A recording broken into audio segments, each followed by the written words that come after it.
In the heat of the night. Why? How did that come up? I told you I'm gonna have one queued up every week now. I gotta have me a song, but I ain't been in my voice coach in a while, so y'all gonna have to bear with me on that. Hey boy, that joke used to hit that thing in the heat of the night. I got trouble. That's when you, that's when you know you stay late at your granny house when On me or when early. early. On me. You hear me? Hey man, you ready? Let's do it.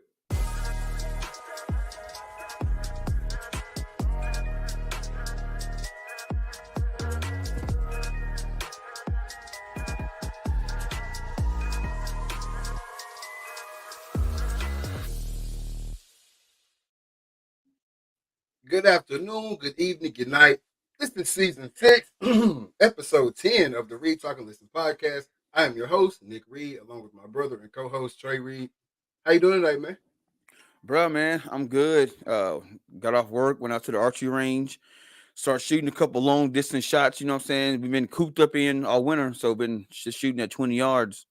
You know what I'm saying? All winter long. So we had a nice 75-degree day today. Went outside, shot about 80, 90, 100 yards, getting my sight dialed in. Okay. So I'm a long shot. I'm over here thinking 60, 50, about 90, 100. Yeah, you ready? I, I'm far from ready. Like it's crazy because like I get tight groups at 20, right? Yeah. Tight groups at 30, tight groups at 40, 50. I'm everywhere. Like I'm grouped up, but it's just not a tight group. Then Yeah. you go 60, I'm getting tight groups. 70 tight groups. 80, I'm kind of all over the place. 90, I get tight groups. I'm like, I don't understand why. Like I shot the 80 probably like 5 or 6 times, and I could not get a tight group. I got a consistent group, but I couldn't get it tight. So I was Yeah. like, I don't know what it is. It's just so many factors. I feel like once you get out to that type of distance, it's just Yo, so yeah. many factors that go into it. That getting a necessarily tight group. I mean, first of all, depending on the poundage you pulling back, you know what I'm saying. How much that wind can really take that arrow or move the arrow a little bit. So I think consistent groups at that range is a win. Especially, I'm taking that as a dub every time. I mean, it's just hard to like find a spot on that target at 80 yards because at 80 yards it all looked the same. You can't find that one particular area to dial in on. Yeah, I can get behind that. I can get behind that. Man, we got a ton of stuff to get into tonight. I'm super excited about tonight. Hopefully, we get some people in the chat. Hey, get in the chat tonight, y'all. Get active. Make sure you get over there and follow the RTL podcast or the Read Talk and Listen podcast. I'm sorry, on TikTok. We are now over there on TikTok, man. So if you can't catch us live or you don't sit here for the whole entire show, obviously all the highlighted hot clips gonna be in there. Jordan Moses just hopped in the comments, so he knows how to pick and choose what type of clips to post. So it's kind of that type of deal. We're gonna pick and choose, make sure we put our best stuff over there on the TikTok for y'all TikTok. to get that, man. So y'all make sure y'all get over there. Read, talk, and listen podcast. Whole thing, one word over there on the TikTok, man. Make sure y'all get there. So check this out. So we finally got on TikTok, right? Yeah. And then today we get on TikTok yesterday, and then today the Senate passes. They're gonna do a TikTok ban in the United States. I saw that, but Well, it's not a complete ban. It's two exactly. things. Either one, they're gonna make China sell the American part of TikTok to somebody over here, Yeah. and if China say scratch it, then they's gonna block it all together. Block it all together. A world without TikTok. I'm not deep into it, so it really won't affect me much. But we're gonna see what happens. Obviously, I want the Read Talk and Listen TikTok to be cool. He said, "Man, got me hot." I want the RTL TikTok. The RTL TikTok is not a place you're gonna like to be, J Mo. I can promise Not at all. you. There will be no. There ain't no Michael Jordan slander over there either, though. But there will be no goat debate going on over there. We know who the true goat is on the Read Talk and Listen podcast. But yeah, man, y'all get over there to the TikTok, find us. Make sure y'all get to the Instagram as well. The RTL podcast over on the Instagram, man. Give us a follow over there. Get to the YouTube channel. We need the subscriptions to go up over there on the YouTube. So Way up. way up. So run those up over there, man. Get to the Retalk and Listen podcast on YouTube. Hit that button. Spotify, Apple Podcasts, iHeartRadio, anywhere you get your podcast. Make sure you find that Read, Talk, and Listen logo and clicking on it and download. We That's appreciate it it all. for sure. Oh, by the way, the link will be popping up throughout the show in the chat. So if you were talking about something and you feel passionate and you feel like you got something to say on the topic, hit that link. Come on. We ain't never had a panel before on the podcast. We can have up to 10 people on the panel. I would love to get 10 people on the panel tonight. That'd be great. But if not, if you want to come up one on one, we can do that too. But the link will be going throughout the chat throughout the show. So, like I said, if you feel inclined to speak your mind, hit that link. No doubt, no doubt, no doubt. Also, be on the lookout for tech registration. I mean, not tech registration. That shit done passed. For Total Archery Challenge content coming out from the Retalk and Listen podcast as well as Archer as well. We head out there next month. We still getting geared up for that. That's why we started off the show talking about the bow shot. We're getting geared up to go out to tech. We want to shoot well, not only with our bows but with these cameras also, man. So we're gonna get out there, give y'all a whole bunch of content, and just throw a bunch of stuff out there at the wall and see what sticks, man. So y'all stay tuned. Be in the comments. Let us know what y'all like, what y'all don't like, what y'all want to see more of, all that type of stuff, man. Uh, but let's slide into the show, man. Let's do it.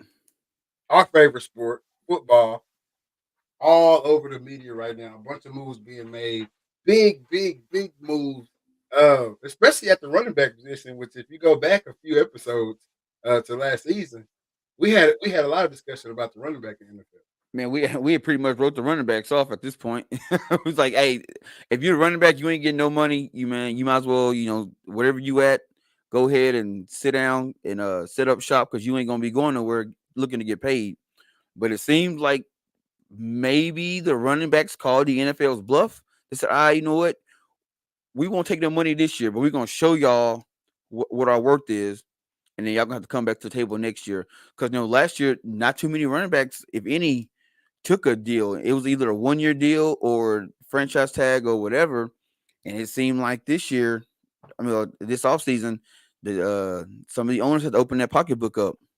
Well, I think what we said just became true fact. All the guys that we see as the guys in the NFL as running backs who've been in there for a little while, vets, their owners had wrote them off. We didn't write them off. The owners had wrote them off. And Yeah. basically said, "Hey, we're not paying y'all. You're damaged good, right?" Right. But I think they found out little Johnny can't do what Big Mike can do. Yeah. You see what I'm saying? They found out Tony Pollard really ain't Zeke unless Zeke running in front of Tony. You see what I'm saying? So I think that's kind of what we see. Baltimore, they sitting back, man, what can we do? What can we do to make the offense official? Because the offense was better with Mark Ingram. We all know that. Oh, yeah. Agreed. What can we do to get something like that back? See, we need another one of the Bama boys. We need one. You need one because The Eagles. the last time we was wrecking shop, we had a Bama boy in the backfield. Come on, man. The Eagles. They melt down. Where was the running game and they melt down? See, the Giants don't want to pay Saquon. See, hey, Saquon looking, hey, Saquon looking. Come on. That's it. So that's what I think. It ain't necessarily that the bluff got called. I think that they went play route and that shit didn't work. And you know how the NFL, we need to win now. Hell, we can't stand on this ground for too long. Exactly. We ain't gonna die on this hill. No, we ain't gonna die on this hill.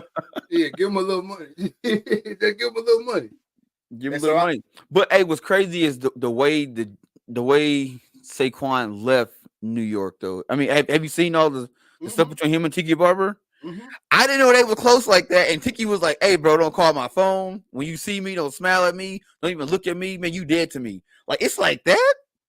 I thought when I actually went and listened to the radio show or the podcast or whatever it was when Tiki was on, it felt lighthearted to me. You know what I'm saying? Somebody else might, you might take it however you take it. I don't, like you said, I don't know their real relationship. But to me, it felt like he was just like Like being bullshit. being a casual fan type talk. Not necessarily that's how I feel. Because even like I in certain situations, you know what I'm saying, I step out of Nick's perspective and I just give the fan perspective. And Yeah. let's see how that's gonna go, right? So I think that's what Tiki was doing. But it, Saquon obviously feels some type of way that he been hating on him since he got there. So whether it was in joking fashion or not, if y'all's relationship ain't like that, you can't play. Like, your granny used to always say, "Hey, you can't play with everybody. You can't play with everybody. He don't play like that. So you go over there playing with him if you want to." Yeah. So Tiki said what he said. Saquon felt like, okay, you've been hating on me. Okay, I see you trying to be lighthearted about it, but this the last shot I'm gonna take because I don't have to take it no more. You know what I'm saying? Yeah. Yeah. So that's where that went for me. I don't think it's no actual beef though. Hey, At least not on Tiki's end. you don't think so? Mm-mm. I know. I mean, like I said, I didn't see Tiki. I didn't hear him say it. I just read the quote. That's what I'm saying. When you read it back and forth, I guess it really wasn't no back and forth. He said what he said. Saquon said what he said. It really, it didn't go no further than that. And that was it. Yeah, but when you really read into that, or when you really watch the video, on Tiki's end, it ain't no real beef. I feel Yeah. like if they see each other, Tiki gonna be like, "Hey man, I would," but Saquon already left off, but don't try to smile in my face. So if it's up, then it's up. So, I don't know, man. I hope not though, because obviously the running backs gonna have to lean on each other again sometime in history. This is Oh, only a definitely. pacifier. They need y'all again right now.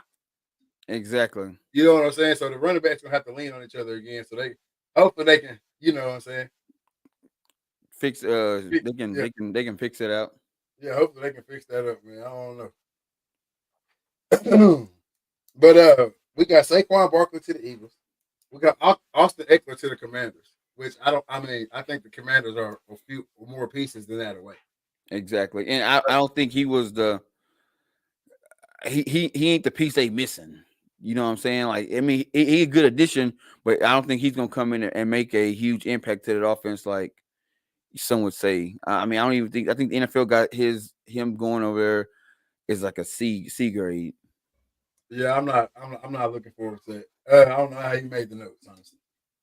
DeAndre Swift to the Bears. Another one I'm not excited about. If DeAndre Swift was doing what he's supposed to do, we wouldn't be talking about the Saquon deal. Uh, Aaron Jones. Uh, Aaron Jones to the Vikings. Kind of the same boat, but he could probably revitalize over there. I mean, I know. I mean, I don't think he had a choice. I think if he had his choice, he'd have stayed in Green Bay. That's what I'm But saying. yeah, because I mean, look at the playoff run. I mean, it was the Aaron Jones show, straight up. I mean, he sliced Dallas up. You know what I'm saying? Then he goes and damn near beat the 49ers. Like, they had the game beat. He had like 120 some yards and like 3 touchdowns. Had the game won, and how they crumbled in the fourth quarter or the second half is beyond me. I think I mean, like I said, if he had the choice, he would have stayed in Green Bay. But they brought in Josh Jacobs, and it was like, hey, we ain't got room for 2 backs. So, later, Ron. Yeah. Exactly. Exactly. We got Josh Jacobs to Green Bay. Did you already say that? I mean, I said it while I was talking about Aaron Jones getting traded, but yeah, I mean, Josh Jacobs, I think he's gonna be a good fit in Green Bay. I mean, you see what Aaron Jones did behind that O line. Josh Jacobs, I think he just happy for the fact that he got the hell out of Oakland. So, I mean, honestly, I I don't I don't see nothing wrong with that at all. No, I don't see nothing wrong with that, man. He's been wanting to get out, so he's finally got his out. I think Jordan Love over there in Green Bay is something to mess with. Green Bay is still proving that they have the recipe to have to groom the NFL quarterback. So when he step in there, he's ready. So I'm ready to see him fully unleashed over there with a new running back who got some fresh legs. Yep. I think that's gonna be a good fit over there. Then we got Joe Mixon to the Texans. Yep. Another good fit. I think they need a vet on that offense over there. They need a vet in that backfield with a young CJ Stroud. Who is it? Tank Dell over there on the offense. All those guys over there, they just got a whole young team. I think they was the youngest team in the NFL this season. So they need a vet like Joe Mixon, who still got a little bit left in the tank. Who wish those young guys probably could boost him up a few notches. Oh, definitely. But see, I thought the Titans had the youngest team in the NFL. The Titans, there's no way the Not Titans. not not Titans, but the Buccaneers. No way. Yeah, There's no because way. Mike Evans, Baker Mayfield. no, I'm saying Robinson, they didn't. I don't think they had anybody under 30 on their roster. I just named you some. I could have swore I heard that, but it could be a different team. No, there ain't no way. I just Mike Evans been in the league for how long? At least 6 years. Baker Mayfield. Oh, he been in the league way longer than 6 years. Shit, I played against Mike Evans in 2013.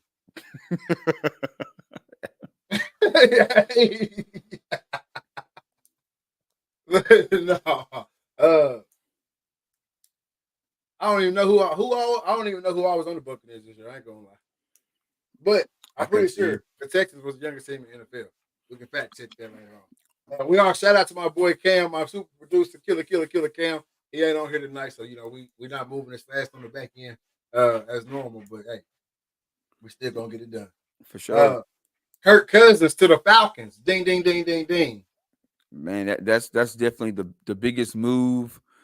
The biggest move of this offseason, and I mean the biggest contract too. I mean, gosh, dog, Kirk Cousins, whoever his agent is, they know how to get the paper. No doubt. I could never. The Falcons could do nothing to bring me back as a fan. But shout out to the Falcons for finally actually making a splash that makes sense. They've made what's good with a big hoop. The Black Falcons have Caesar, made splashes in the past, but it hasn't always made sense, right? Like they'll make right? a random corner splash, or they'll make a random tight end splash when there's no other pieces to the puzzle. So I think right now, with them getting Kirk Cousins, even though he's coming off the Achilles tear or whatever, I think he's still a good option. Now the amount of money is crazy. Oh, the money is nuts. Yeah, But you know what I'm saying? If you look at Arthur Blank want to win now, and he's like, I ain't got time to groom a quarterback. We don't got time to get one of these rookies in and make and hope they make an impact. We don't got the draft spot to get nobody, you know what I'm saying, that high. So you know what? We're just gonna go with somebody we know can at least win some games and who's always been missing, been on teams that he's missing a piece or two. Well, we got everything here now for you. So come on. yeah. I would say they have everything there now for them, but it is a little. They are in a better situation right now than they have been in previous years. I don't know what the Justin Fields situation was looking like. How much of a push they really made for that. If they could have did that, is Justin Fields staying that shot? As of right now, he is. Yeah, Yeah, but this is what I think Chicago doing. Chicago they not going to trade him unless they can get at least a first round pick for him. he's not going nowhere. The only thing they can do is get rid of Justin Fields and draft Caleb Williams, which puts you in the same exact position that you're in now. If you ask me, it honestly puts you 2 years ago. If you Yeah. ask me, you know what I'm saying. I'm not saying Caleb Williams won't be a great QB, but bringing a college kid, you can say what you want to say. Bringing a college kid into a bad program, a bad team, a bad Organization. organization is a hard thing for them kids to overcome. Some Especially do it. especially when they coming from a powerhouse. Come on, man. Some do it now. I'm not saying it can't be done. Some can do it, but that is a task. You put what you expect a 30-year-old, 27-year-old, you know what I'm saying, to do in a 22-year-old's hand. Yeah, you What basically else? What else would you do that with? And you, what other business would you do? nothing. You give them the keys to the ship. And so when you put it in that perspective, That's all I'm saying. Some can do it.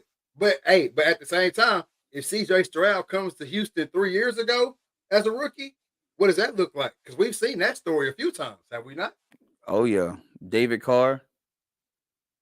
I mean, every QB who's been in Houston since. It ruined Matt Shaw. It ruined. I mean, some careers got I ruined mean, going to Houston. let's not. Hey, them cats could have probably would have probably been the same wherever they I played. don't think so. I no. I think had Derek Carr, was it Derek or David? David was the David. QB. Yeah. If David Carr. yeah, if David goes to any other organization other than the Browns or what you call it, or Houston, I believe. I mean, he was the number one quarterback in that draft. That they needed a QB. He was the number one QB in that draft. Some drafts, the number one whatever in that draft ain't nothing. No, what I'm saying is he was the number He one said quarterback. that Clemson guy. Who What Clemson got? Is he talking about? in Jacksonville? I think so. He talking about. Where they at? He ain't did nothing. I mean, they made it. Well, they made it to the playoffs his rookie year or last year, or not last year, the year before last, the year before last. Yeah, I think. I think But his what? rookie, But I don't know. If not Deshaun you talking Watson, about Deshaun Watson? What did they do in Houston? What did he do in Houston? number 4. What did he do in Houston? No, I understand. I know who you're talking about now, J-Mo. What did he do in Houston? Is what I'm asking. Did they win a playoff game? Did they make the playoffs? Yes, they did make the playoffs. They His made rookie the year, playoffs. Did they his win a rookie. playoff game? I think they won one. I don't. I do not. I don't give me I'm that not one. saying he was bad. He's still playing right now. Oh yeah, hell, and making big money right now. Yeah, So I'm not saying he was. I'm just saying the situation they putting these guys in. So a first round QB, the number one pick, goes to the worst team. yes, he said he did win a playoff game in Houston. He did. He won a Oh, playoff game. he would know. See, that's his team. Yeah, that's his thing. Yeah, he won a playoff game in Houston. Okay, he won a playoff game in Houston. They beat the Bills in OT that 1 year. Okay, but just the fact that the last thing he said was that 1 year, you know what I'm saying? Like, come on. But didn't she hit the fan for him though? Oh, it definitely hit the fan for It was like the next season. him. But all I'm saying is, Caleb Williams, the Bears, trading off Justin Fields and grabbing Caleb Williams after draft, I think puts them back in the same situation. How much better is year one Caleb Williams than year what?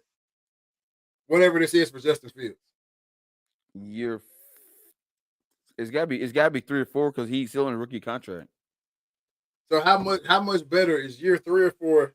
Or I mean, how much better is year one Caleb Williams than year 3 or 4 Justin Fields? I mean, if you asking me, I'm sticking with Justin Fields for the sole purpose that he shows flashes. He shows flashes that he can do the job. He just get caught in shitty situations where like the line break down and he can only run so much. You know what I'm saying? Well, he got to have more than one weapon. Exactly, and they have the first round pick, so they could easily go out and get Marvin Harrison Jr. and give him a weapon. I agree. That's what I think the move should be. But I'm over here. I'm on the read talking. Listen, and I ain't on nobody's draft board. So yeah, that's what I think as well, man. I hate the draft situation. Obviously, we've talked about it. We can't beat a dead horse with that. I hate the draft situation. They've got to switch it up to some type of lottery, some type of. We can't keep rewarding bad teams. No, you can't, because we've seen too many careers go to shit because of it. I mean, look at the Browns. Year after year after year after year, they've drafted a quarterback who, had they gone somewhere else and played, they would have done better. I mean, look at Baker Mayfield. He goes to the Browns and was damn good. Took him to the AFC Championship.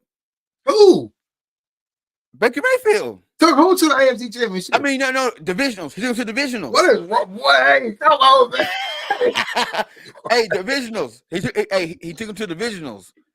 You know what I'm saying? And he was a catch away from winning that game and going to AFC Championship. He was a pass away. So shit. He showed some signs, and then it's like they just got rid of the house. All his weapons they sent them somewhere else. You know what I'm saying? They tried to bring back what's his name? Gordon. They tried to work on the defense too at that time. Yeah. That's what I'm saying. They also ought to sit down and say, "Hey, look, y'all not ready yet for a number one pick." Like, you know what I'm saying? Like, a number one pick is not gonna make y'all contenders next year. Let's not waste this. Exactly. I hate it. Like, let's not waste this over here. And Browns is a dumpster juice for QBs. It's a dumpster fire for everybody because even the defenders that they draft there, they played 3 or 4 good years, and now it's time to go because hey, we can't afford to pay you because now we got to try to go get another quarterback. That's it. Bro, matter of fact, I want to pull this up real quick just to kind of show you guys. You know, most teams in the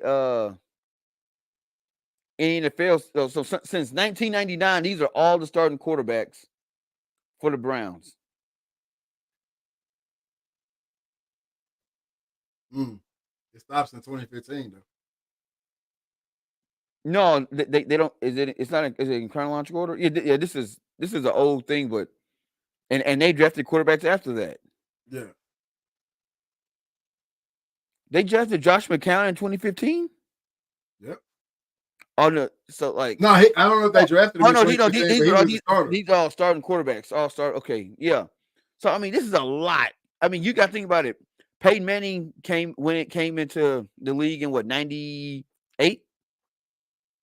Don't get me lying. Yeah, Tim Couch class 98, and he played all these years for the Colts, and they steady switching out quarterbacks every 3 to 4 years. Bad spot, man. Bad organization. Bad front office. So I hate the draft. I hate the whole draft situation. I never saw Colt McCoy play a single game in the NFL. That's tough. He played. He played a couple. He played a few. He just. But also, this is a conversation and for another podcast because I think we can have some fun with it. Every quarterback that's great in college ain't an NFL quarterback. Some people are just good college quarterbacks. They game don't translate to the NFL. Yeah, and you know that because only 2 college QBs have won the national championship, have won a Super Bowl. Have even been to a Super Bowl because one of them ain't winning. So that's it. Out of all the years they've been playing, only 2 national championship QBs have been to a Super Bowl. It was Cam Newton and who? Or no, maybe I might have messed that up. Because Cam Newton is a national champion and he went to a Super Bowl too. Yep. Who are you thinking about? I thought it was Joe Burrow and Joe Namath or something like that. It was something like that. I messed that stat up.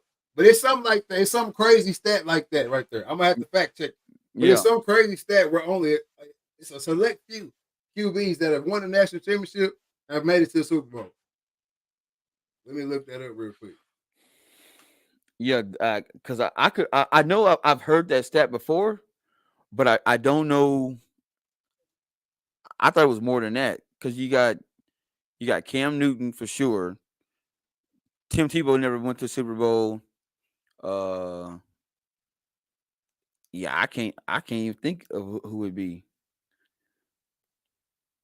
No. I know it's that you saying. They were saying that if Joe Burrow wins the Super Bowl, then him and Joe Namath are the only 2 to ever be national champions, that's what it is and right won Super Bowl. That's what the stat was. That's exactly what it is right here. Yeah. If Joe Burrow would have won a Super Bowl that year. So as of right now, there's only one QB who's ever won a natty and a Super Bowl, and it's Joe Namath. Damn. Cause see, I could have swore Steve Young, because I know he won Super Bowl, but I don't think he won. He didn't win a national championship at BYU.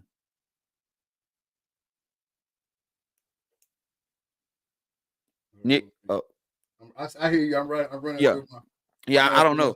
Oh no, it is 2. It's Joe Montana and Joe Namath. I knew I was right. Okay. I knew it was 2 Joes. I was just trying to put Joe Burrow in there. Joe Montana and Joe Namath. That's it. That's the list. Because it was gonna be crazy. Because it was gonna be 3 Joes that had he won it. I knew it was. I just had to get to it. I just had to dig through there. Well, I knew it was something like that. But yeah, Then who won with the Rams last year? Who, Matt J-Mo? Stafford. Matt Stafford don't have a national championship. Showed That was the on. Rams. That was the QB for the Rams when they won it most recently. Matt Stafford. He does not have a natty at Nope. Georgia. Nope, because had he won a national championship at Georgia, he would have been the first quarterback to win high school state championship, national championship, and Super Bowl. It would have been, which would have been dope. Which, Stafford, he stopped Texas High from winning a whole lot of state championships. I think it's A like lot of QBs that stop like Texas it's off like and winning a it's whole like lot of shit. like 2 or 3.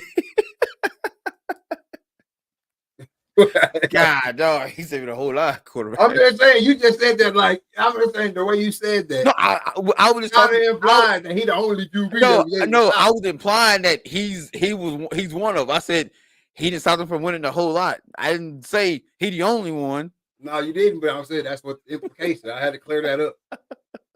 Real quick. Hey, no, but shout out Matt Stafford, man. I actually met his mama one time in a dog park. Over in Highland Park. No cap. But no, man. I hate that my comments are so far behind on my side. I don't know why it's like that. I don't. They slow tonight. Like I hardly see him pop Like up. I just got the Cam Newton who on my end. Oh, look, here he come. They should have ran. Hey, man, we gonna slide. We gonna slide to the track. We gonna slide to the track down here in just a second. We gotta get through a little bit more house cleaning first. I'll go ahead and slide to the March Madness. I want to slide to the March Madness real quick before we get to the track. Cool. I feel like we're gonna be on the track thing for a second. Hey, first of all, y'all know how I feel about it. I think all this shit is fake, and I just want y'all to know. March Madness, where one of they just popping it off in North Carolina or something like that shit, right? No, it's still conference championship. Everybody's still punching their tickets. No, I'm saying where it's popping off at. They already know where it's popping off at. I mean, right? pop off at different places. Oh, well, I saw something where they're hosting March Madness in North Carolina. Well, guess what just so happened to happen in North Carolina? What's that? Full sports bet just became 100% legal. Get your bet on for March Madness. No. Yep, March 21st. It's gonna be hosted in North Carolina. It could be a coinky dink. It could be a coinky dink. But it just seems like the sports betting, the way that it's following, the way the sports betting is following the big events, big sporting events. The big sporting events is kind of like, okay, I see y'all. I'm not mad at it. I know a lot of people still watch WWE too. So y'all can, you know what I'm saying? It is what it is. But Angel Reese and Caitlin Clark. You can bet on WWE too. Yeah. And that's why when I found that out, I said, okay. shout out Jack Kruger. Shout out, hey, nightmare on your street, baby. But yeah, that when I found that out, I was like, okay. But we got a comment right here. Angel Reese and Caitlin Clark finals again. Probably not. Nope. Hell no. I don't think either one of them. No, Caitlin Clark will be in that Joker. Bro, if it's rigged like we believe it is, she's gonna be she gonna be in that Joker because she is the great hope. Great white hope. You gotta say it like that. If they had great hope, they picked the 7'6" girl from South Carolina or Angel Reese. They were just looking for women's hope. Yeah. But no, it's the great white hope. Yeah, Caitlin Clark. Hey, they gotta have her in the championship. Matter of fact, let me tell you some dirty shit didn't happen up here in South Dakota. So we got the big Pentagon, which is like a big basketball arena, whatever. All right. So every once in a while, we get to host one of the regions for the women's NCAA tournament. All right. All right. So the University of Iowa is literally like 3, maybe 4 hours away from Sioux Falls. So everybody assumed that Iowa was going to be playing in our region, which is going to be here in Sioux Falls for the women's. We're not big enough to get the boys yet. So they didn't threw Caitlin Clark on all the advertisement around town, billboards, everything. Bottom ticket. All the tickets and got sold out in our region. They all got sold out. Come to find out, hell, she ain't even gonna be playing this region. She playing somewhere else. I fought the consumer. If I want to go see Caitlin Clark, damn it, I'm gonna see Iowa on something. Yeah, something. I don't not just the poster either. I need to see a bracket. I need something. It's gonna be on something. If that's why I want to go. Now, if I'm just going to go see basketball and she's gonna be there, cool. I might not look. But if I'm going to go see Caitlin Clark, I'm going to go. That's like, oh, it's a rap concert down the street. Oh shit, I sure want to see Drake. Let me go sign up. I need to see who they playing. Come on. But here's the thing: they haven't even announced the brackets yet. The bracket's not even out yet. I know you got to. You know the region. You got to. It's got to be something because how everybody else buying their ticket. I think everybody's buying based on what region you in. That's what I'm saying. Based on what region you play in. Yeah, man. I guess there's got to be a way to know. I'm not looking to buy tickets, so I ain't looking. I'm gonna give the people doing the advertisement the benefit of the doubt that maybe they just assumed that they was gonna be, since they so close, they're gonna be in this region. It's like, nah, they're gonna put them where they can. I mean, we got a big arena, but it ain't big enough like some of these other arenas. You got too much good. You got a good benefit of the doubt because I can tell you exactly how that marketing went down. Oh yeah, we got women's college basketball here, so we're not lying. We're gonna put the biggest women's star in this area on there, and they're gonna buy the ticket. Good job, Steve. We're never gonna say that she's playing here. We're never gonna say that, but we're gonna put her face on everything that we can. Oh yeah, that might work. Put it out there. They put that first poster out there, and all them tickets start flying. They went and printed up 2,000 more. Put them everywhere.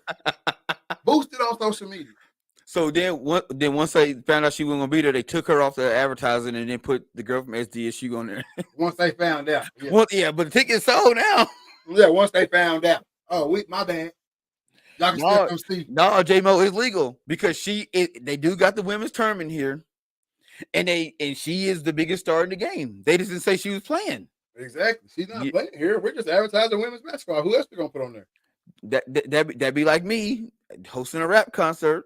And just like Nick said, I put Drake on I'm having a rap concert. I put Drake because he's a rapper on the flyer, but I never said he was gonna be there. I got him and some random people. On me, I got Drake, Lil Wayne. I got all these people on my flyer. Week of the concert, I dropped the list, and then the real flyer with all the other people that's really coming. And y'all like, man, what the hell? And they were just fillers, bro. I didn't know who was coming either. My bad. I told you it was just a rap concert. I never said this was a Drake concert. Yeah, I get Von Diesel. Come on, Von Visa. Man. Stop playing with Von Visa. Hey, Caitlin Clark ain't making it. If it's fake, she gonna make it. But let's just on the real side. Yeah. If it's really real, none of them are making it. Only South Carolina's making it. And maybe not even them. I think South Carolina gonna get upset by one of these small schools. Because matter of fact, I'm gonna tell you, if they happen to be, if South Carolina gotta play SDSU, they're gonna get smacked. That's not true. Yes, it is. There ain't nobody on SDSU. I ain't even never seen them play. Bro, I ain't never ever seen them play. All five wet from the three. That's fine and dandy. They ain't never had what's gonna be up in their face when they play South Carolina in their face shooting them threes. And then on top of that, what y'all doing with 6'10" or whatever she is? The one that hit the game winner on Tennessee, they're wide open. Man, bro. Question: Would you, if you coaching, do you tell your team to guard her? Hell yeah, I tell them to guard her. She's the only one we guarding. The one with 30, yeah, guard her.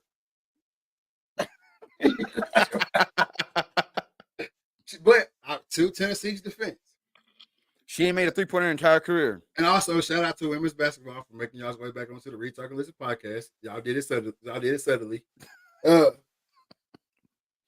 That's her first 3-pointer in her career. And she banked that motherfucker back. Ugly.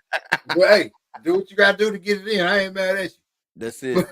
But to Tennessee's defense, she's never hit a 3-pointer before. But also, against Tennessee, originally she wasn't standing at the 3. So why wasn't somebody guarding her previously? Well, She was at the free throw line. And the girl that was guarding her was stood at the free throw line with her hands up. No, the girl that was guarding her was damn near under the rim. Oh God.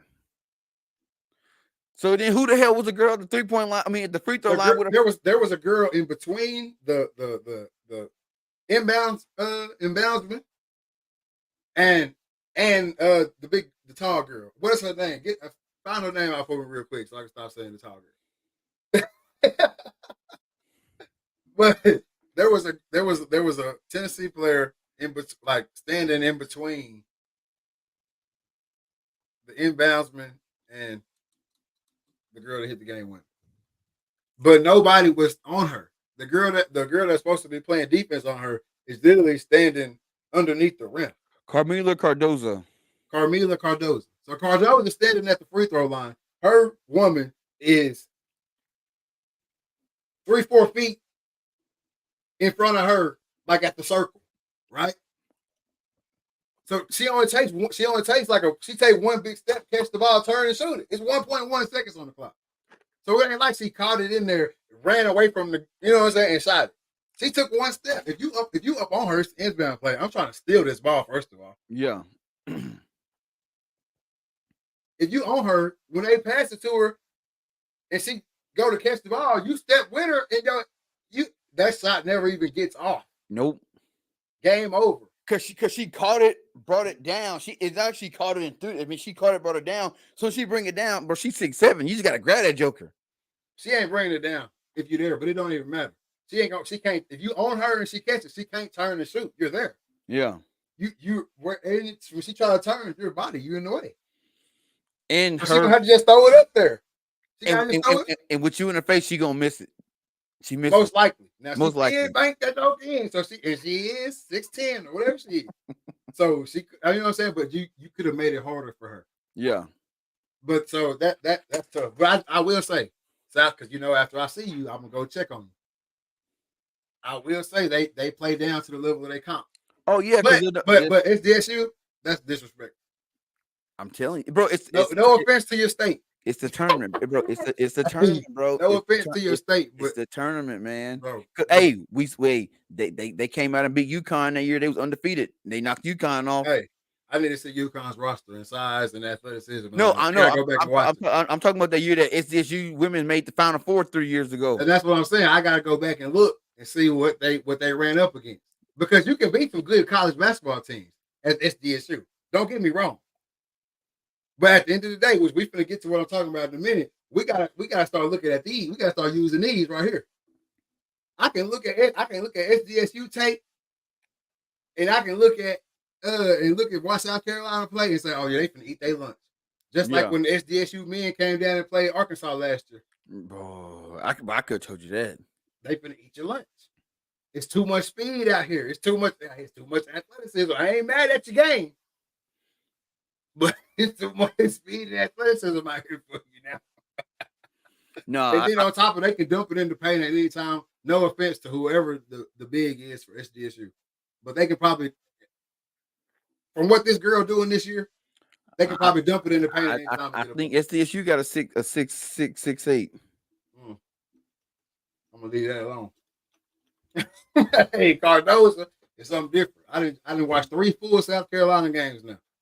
And that's all I need to see. That's it. It's just different. And they coach, her whole mentality is on the court. That's it. And I think that's a big reason why they're different. Let me see. They got who the tallest girl in his roster? You said who the tallest girl in his roster? No. Tallest girl was 6'3"?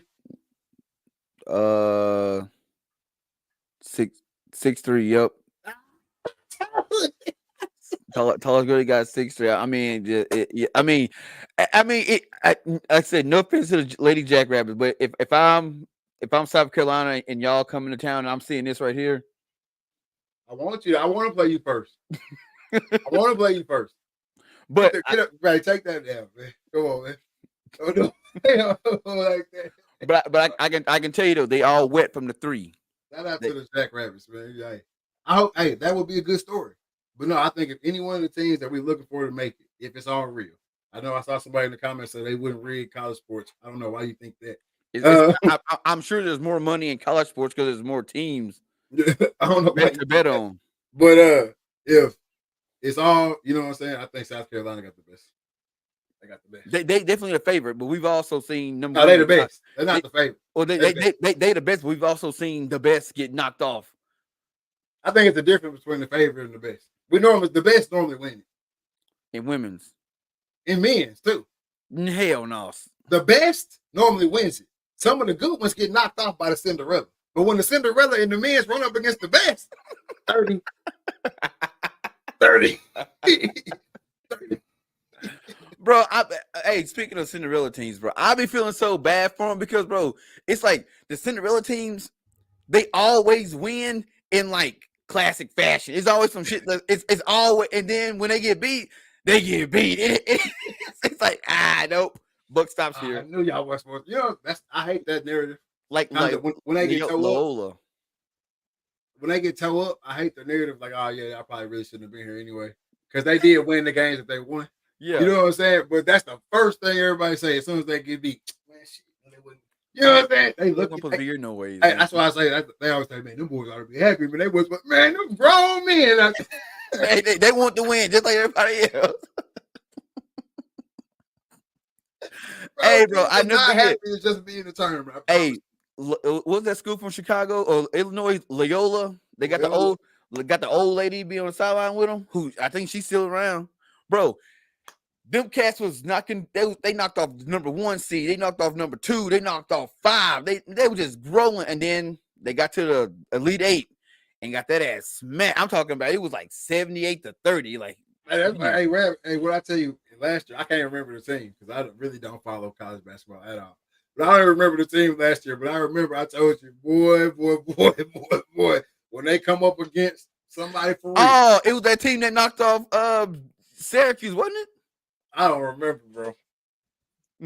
I was just like, when they played, because I remember like the end of the game was some fugazi. Like they did, like it was like, the dude just threw the ball up. Yeah, he just threw it. Just threw it. Like he shouldn't even, like, why would you turn the ball over like that to lose the game? But I knew when they came up against some competition, it was going to be a 30 ball. And I think it was worse than that. I think it was worse than that. But no, shout out to all the Cinderella teams in the tournament. I seen the team the other day. I can't remember. It was Oakland. Some team out of Oakland punched their ticket to something. Yeah.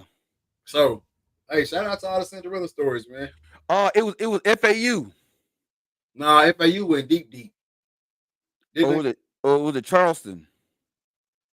Don't give me a line. It wasn't FAU though, because they went way deep in it. I'm pretty sure.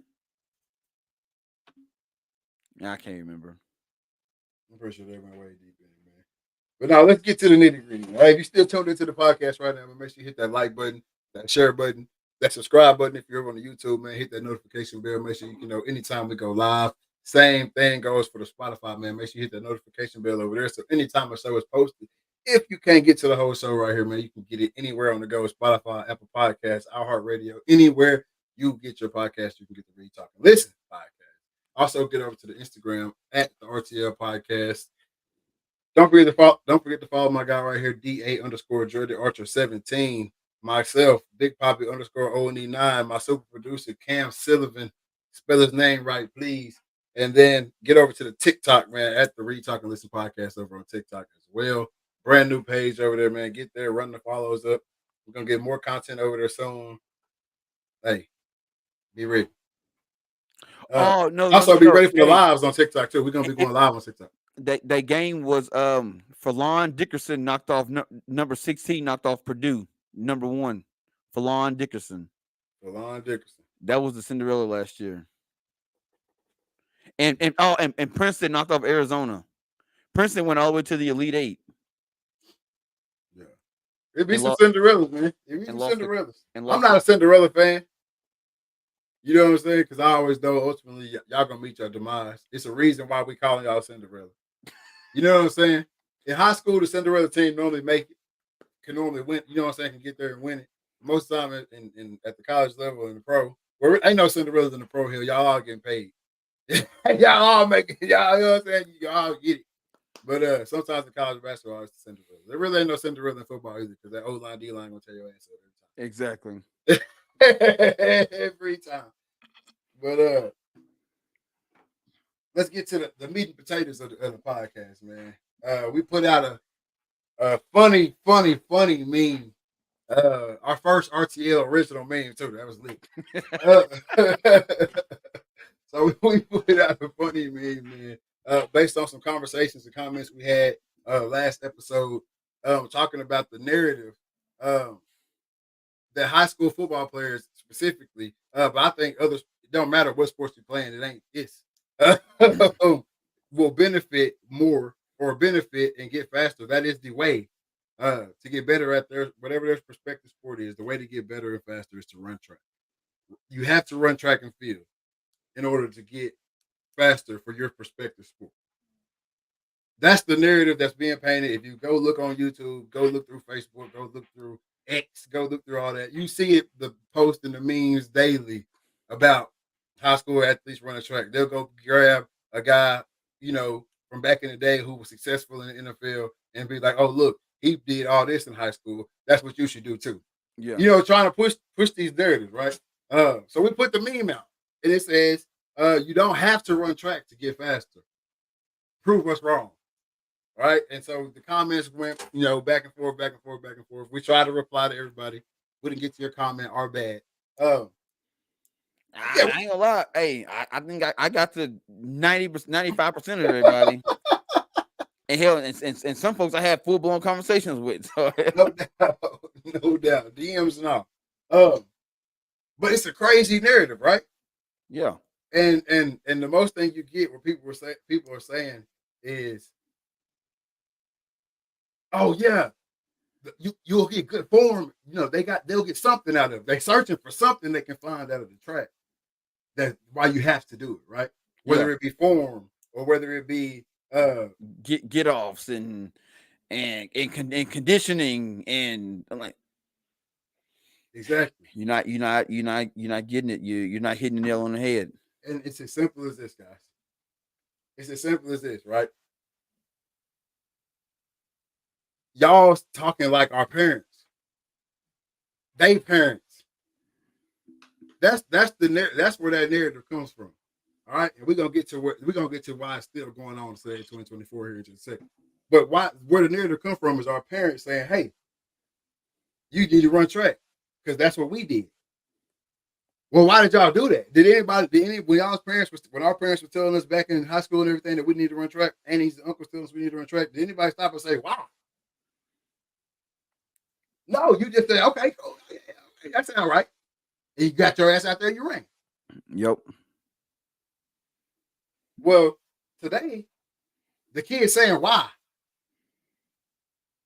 Hey, man, you need to get out there on that track so you can be ready for next season. Wow. That sounds stupid to them. And so everybody, like, it's a big disconnect between the parents and or the older generations, ex-athletes and everything, and the new athletes, because they saying they need to do something, and they're saying that makes no sense to us, and nobody can wrap their head around why that makes no sense. Well, this is why that makes no sense. Back in the day, I'm gonna say it again. When you got done playing your prospective sport, which right now we're talking about football, and track comes after, obviously. When you got done playing football, if you didn't run track, that means you weren't going to do nothing in the spring. Not during the spring until next football season. Yeah. You weren't going to do anything. So, yeah, run track and work out and get in shape and work on your get offs. Because that's the only place you're going to be able to get off. Yeah. That's it. There ain't nowhere else. You had weightlifting and track. Weightlifting and track. That's all they had. Baseball, football, basketball. Boom. That's it. Today, when I get done, I'm a football player. I don't play nothing else. I'm going to school to go play football. It's in my mind. It's set in stone. I ain't played another sport because the way y'all got the kids going now too. I ain't played another sport my whole damn life. I done played football year round since I was 6. I'm a football player.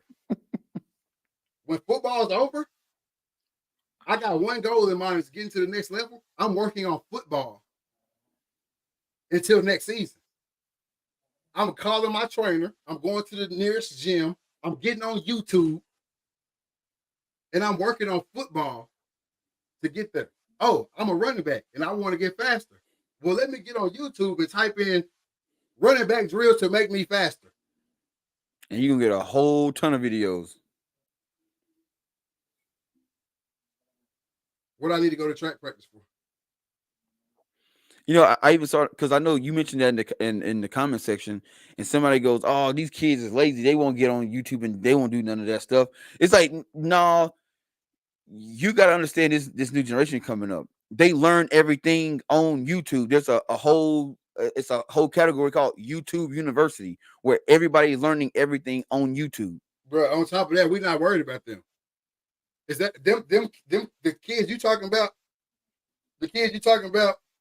Good. That was Buddy that said that too. Matter of fact, the kids you talking about that's lazy and ain't trying to get it off their phone. We're not talking about them anyway. Nope. We talking about the athletes here that's trying to get to the next level, not the ones that just say they want to get to the next level. So that squashed that whole. You know what I'm saying? If you ain't willing to get it off the phone, you ain't willing to get it. No. But for the ones who can afford it, or the ones who can go get it at it, because most people ain't even, a lot of cats out here ain't even charging, if we being honest. So for the ones who can afford it or the ones who are willing to go find it, everything that you think you're gonna get out of that track practice, I can give you towards your goal. If your goal ain't to be in the Olympics or to go run college track, the stuff you're doing at that track practice is not working you towards your goal. It's honestly it's honestly hurting you in your goal. Yeah, it's putting you behind because say you're a running back. All right, go with that example. Yeah. And your coach, your high school coach, and everybody talk you into running track. All right, cool, you running track. It is what it is. But that running back that's across town or down the road, he don't run track. He work out. He work out at school athletic period. He get done with that. He go home and then he go to speed training. That's all he do. He doing drills, ball drills, cone drills, all that. That's all he doing from the time football season ends to the time his ass rolling to the season next year. So you get done running track, and then school ends, and yeah, you might be playing 7-on-7 and all that, but that's what you got your speed training during track. This kid is still doing speed training all through the summer, lead up to the season. Now he gonna be 2 to 3 steps faster than you. Straight up. Straight up. And it goes for all positions. And I know people are going to come in here or going to try to refute it and say, oh, well, there's a lot of guys who are really good at football and track. And I agree with that. I'm sure there are guys that are fast in football and they're fast on the track. What I'm saying is, if they've been playing football their whole life, which is what we're running into now, the muscles that he has created, the muscle memory that he has created or she has created, they are not track muscles. Your body, you are not a machine built for running track. You a short burst, 5, 6, 7 seconds. Make the tackle. Get off the block, run, chase the quarterback. He throw it, it's over. That's what kind of muscles muscle memory you've built into yourself. Now you go out there and run track. And now you're running every day. We know the track practice. If I had a microphone and could stick it out to the audience right now, I could tell you the track practice, and a lot of them still doing it today. All right, they go out there and they run the what, Trey? 4 400s, 3 300s, 2 200s, 1 100, full speed. They ended off the day. That's Monday through Thursday. Ripping and tearing your short burst muscles to shreds. And no, you might not tear your hammy. You might not rip your quad or none of that while you're running track. But what about next season? What about the season after that? What about the season after that? We ain't got an unlimited supply of Fast tissue. twitch or We fast twitch muscles. we don't have an unlimited supply of tissue. We don't have an unlimited supply of ligament strain. We don't have that. Everything in your body has a number on it. All the way down to how many ticks your heart gonna tick. Some cats got to get a heart replacement at 18. Some kids got to get heart replacement. Some people don't got to worry about no heart replacement their whole life. Some people don't have to worry about it till they 75.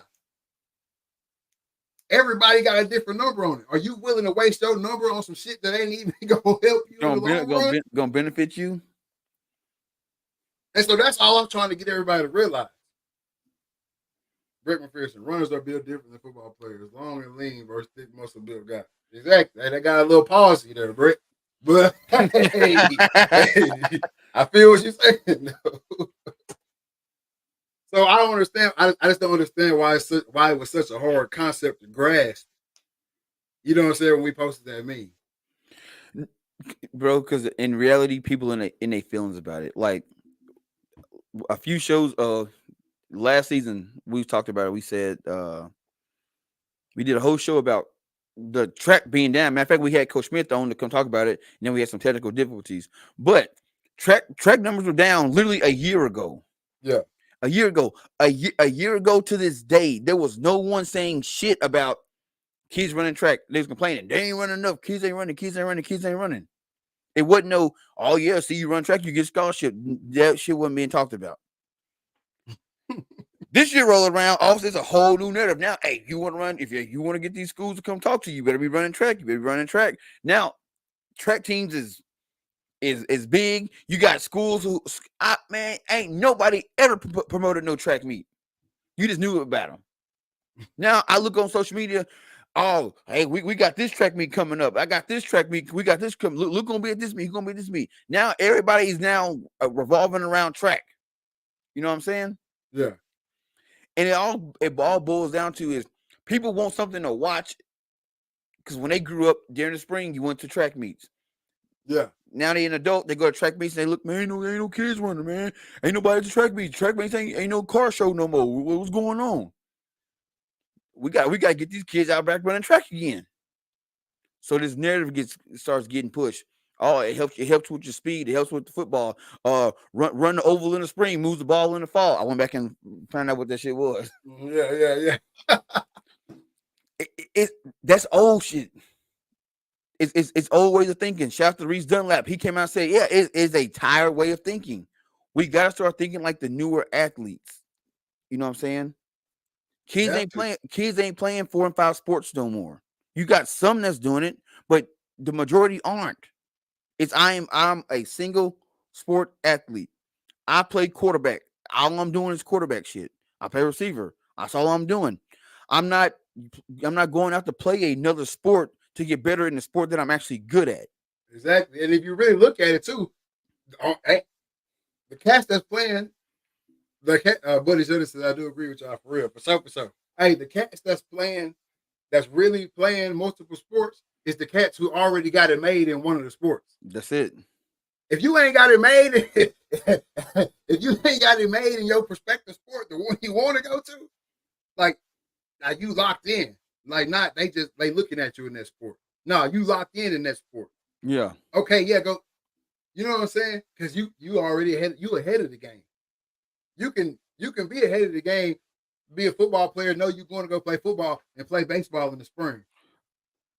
I mean, promise it will be like Travis Hunter. Travis Hunter was a nationally ranked football player, nationally ranked basketball player, top 5 in basketball, I think.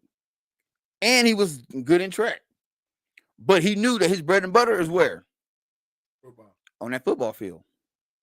On that football field. Straight like that. And I played 3 sports. So I'm not sitting here saying it can't be done. Don't do it. It's horrible for you. I'm not saying that at all.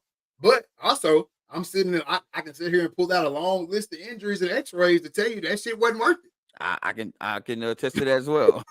Because I mean, like me, I played football, soccer, powerlifting, track. Don't none of that shit go together. Matter of fact, doing powerlifting, I got so tight and so big that I actually lost speed. Going into my sophomore year, I had to back off the weights. So it is all this stuff was counteracting each other. Like it's doing too much. Soccer, way too much running back and forth and stopping on a dime. And I end up having a lot of ankle injuries. It is what it is. To this day, 34 years old, still having ankle injuries. Nah, for real though. That's what I'm like. That's all I be trying to get people to realize is that I'm not saying that track is the devil or no shit like that. But if you have no aspirations of being a track star, get off the track. He said some of that powerlifting BS getting kids hurt. No doubt. Yeah. Because first of all, and that's another thing too I wanted to get to, which I'm glad you just said that. Because not only does this don't just apply to track, this apply to powerlifting and all that shit. The guys that are coaching this shit at these high schools ain't no track runners themselves. Ain't no track runners, ain't no powerlifting, none of that. The powerlifting coach is the coach who ain't got shit. He ain't got nothing to do on Saturday. He the only one on Saturday. He ain't got no family. It's him. He into it now. Like, or you didn't call him 10 years in. So yeah, he a good powerlifting coach now. But he still truly don't know shit about it. He said, y'all lifting his weight. He ain't never even looked at. Same thing on the track. We talking about the kids can't go to YouTube because they need somebody out there telling them. Hell, the dude telling them going to YouTube. I'm not against coaching track from a manual. Come on, bro. And I'm not even against. I'm not saying that that's bad because you should. It's out there. It's information to use. Yeah. Information error.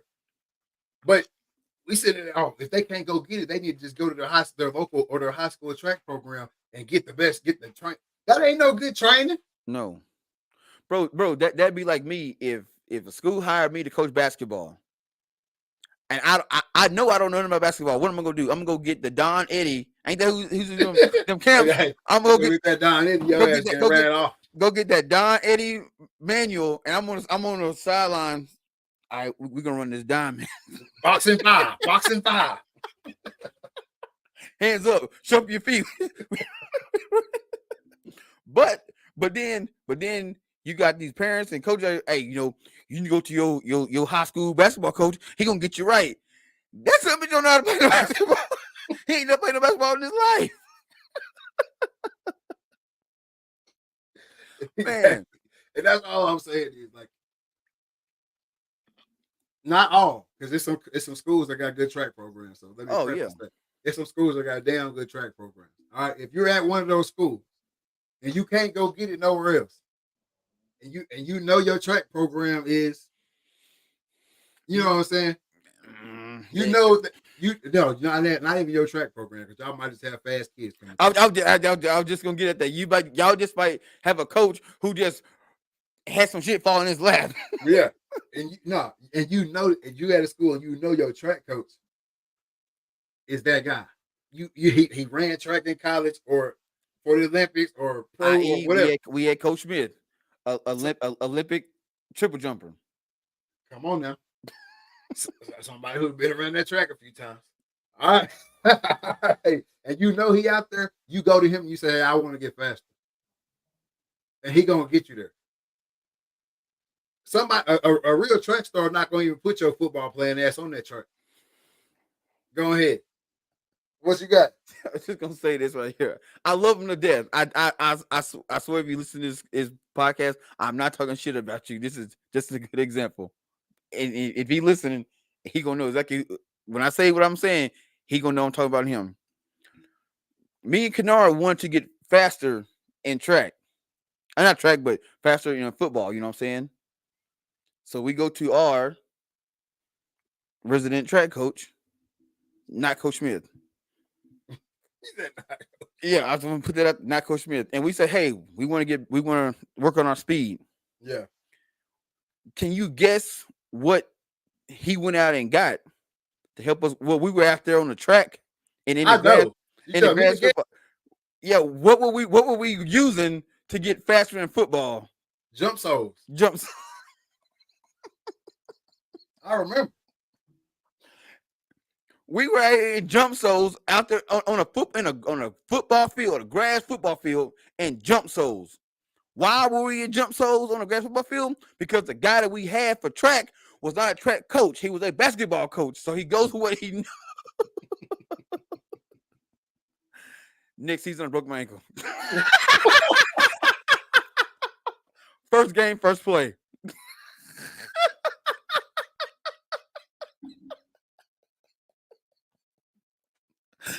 Hey, but you got faster though. You know what he said, but you got faster. Buddy Shevin says, where in Northeast Texas is any school ever posted track coach needed? Never. It's always that secondary coach or assistant basketball coach. We just need a coach. That's what they be saying. Whenever a track coach come up, the track position come up, hey, we just need a coach. We need somebody who got weekends free. Did you finish school and did you get your certificate for the coach or teacher? Because your ass gonna also be up there in BCIS too. bro. I mean, when you look at any high school program, especially in Northeast Texas, there's only two, maybe three sports that actually got a coach that know what they're doing. It's gonna be the football coach, basketball coach. Now it's and volleyball, and actually it's sport and baseball. Any other sport outside that, it's somebody who just around. If you, I disagree. I feel like it's a lot of school who baseball coach. There's a lot of school who baseball coach on no shit. I can tell you that right now. It's a lot of schools who baseball coach just out there. Like he getting it per diem. Yeah, and if you in Northeast Texas and you play soccer, look, let me tell you, I played soccer. We was good for Texarkana area until we went down to Mount Pleasant, where they got some cats that really play soccer, or we went down to Dallas where the cats that really play soccer. We got toe up, got toe back, toe off the bone. I'm all right, bro. Come on, he's the I'm already knowing, bro. I done been around too long. Hey, right here, you got that CDL? You got that CDL? Hey, if you a coach and got that CDL, boy, they're gonna find a spot. They're gonna find something for you. You're gonna be driving you might hell be the softball coach and the baseball coach. Exactly. And I'm not attacking no coaches. First of all, let me put that out there. I'm not attacking no coaches because the job's gotta be filled. If you feel like I'm attacking you right now, you might not be that damn good at your job. That's all I'm saying. But I'm not attacking no coaches. I'm just saying it's a lot of coaches in positions I've seen throughout the years that didn't know what they was doing. They got and whoever you is, you got thrown into the fire too. So it ain't on you. But I'm just saying, on the outside world, is telling folks to come to your not knowing ass to get the shit. And I'm telling you that it's other ways to get it. If you're gonna go get it from a coach that you don't even have faith in, you might as well get on Google and get it from a stranger. That's all I'm saying. They at least know what they're doing. Come on, man. You can get it from a professional for free. It's a bunch of professionals on YouTube and shit giving it just giving it. And you can get it. You can go to Walker Resolutions and get it. If you're a football player, he played in the NFL. Why would you go get it from that? That's it. How many of your coaches played in the NFL? Okay, I'll wait. This should be beating down the door. Come on, man. Go get it. It's out there to go get if you want to get better at your sport. And they also want to bring this up too. This is one of my favorite ones. And I was a baseball player too. Got some jewelry, jewelry from it and everything. So I love baseball.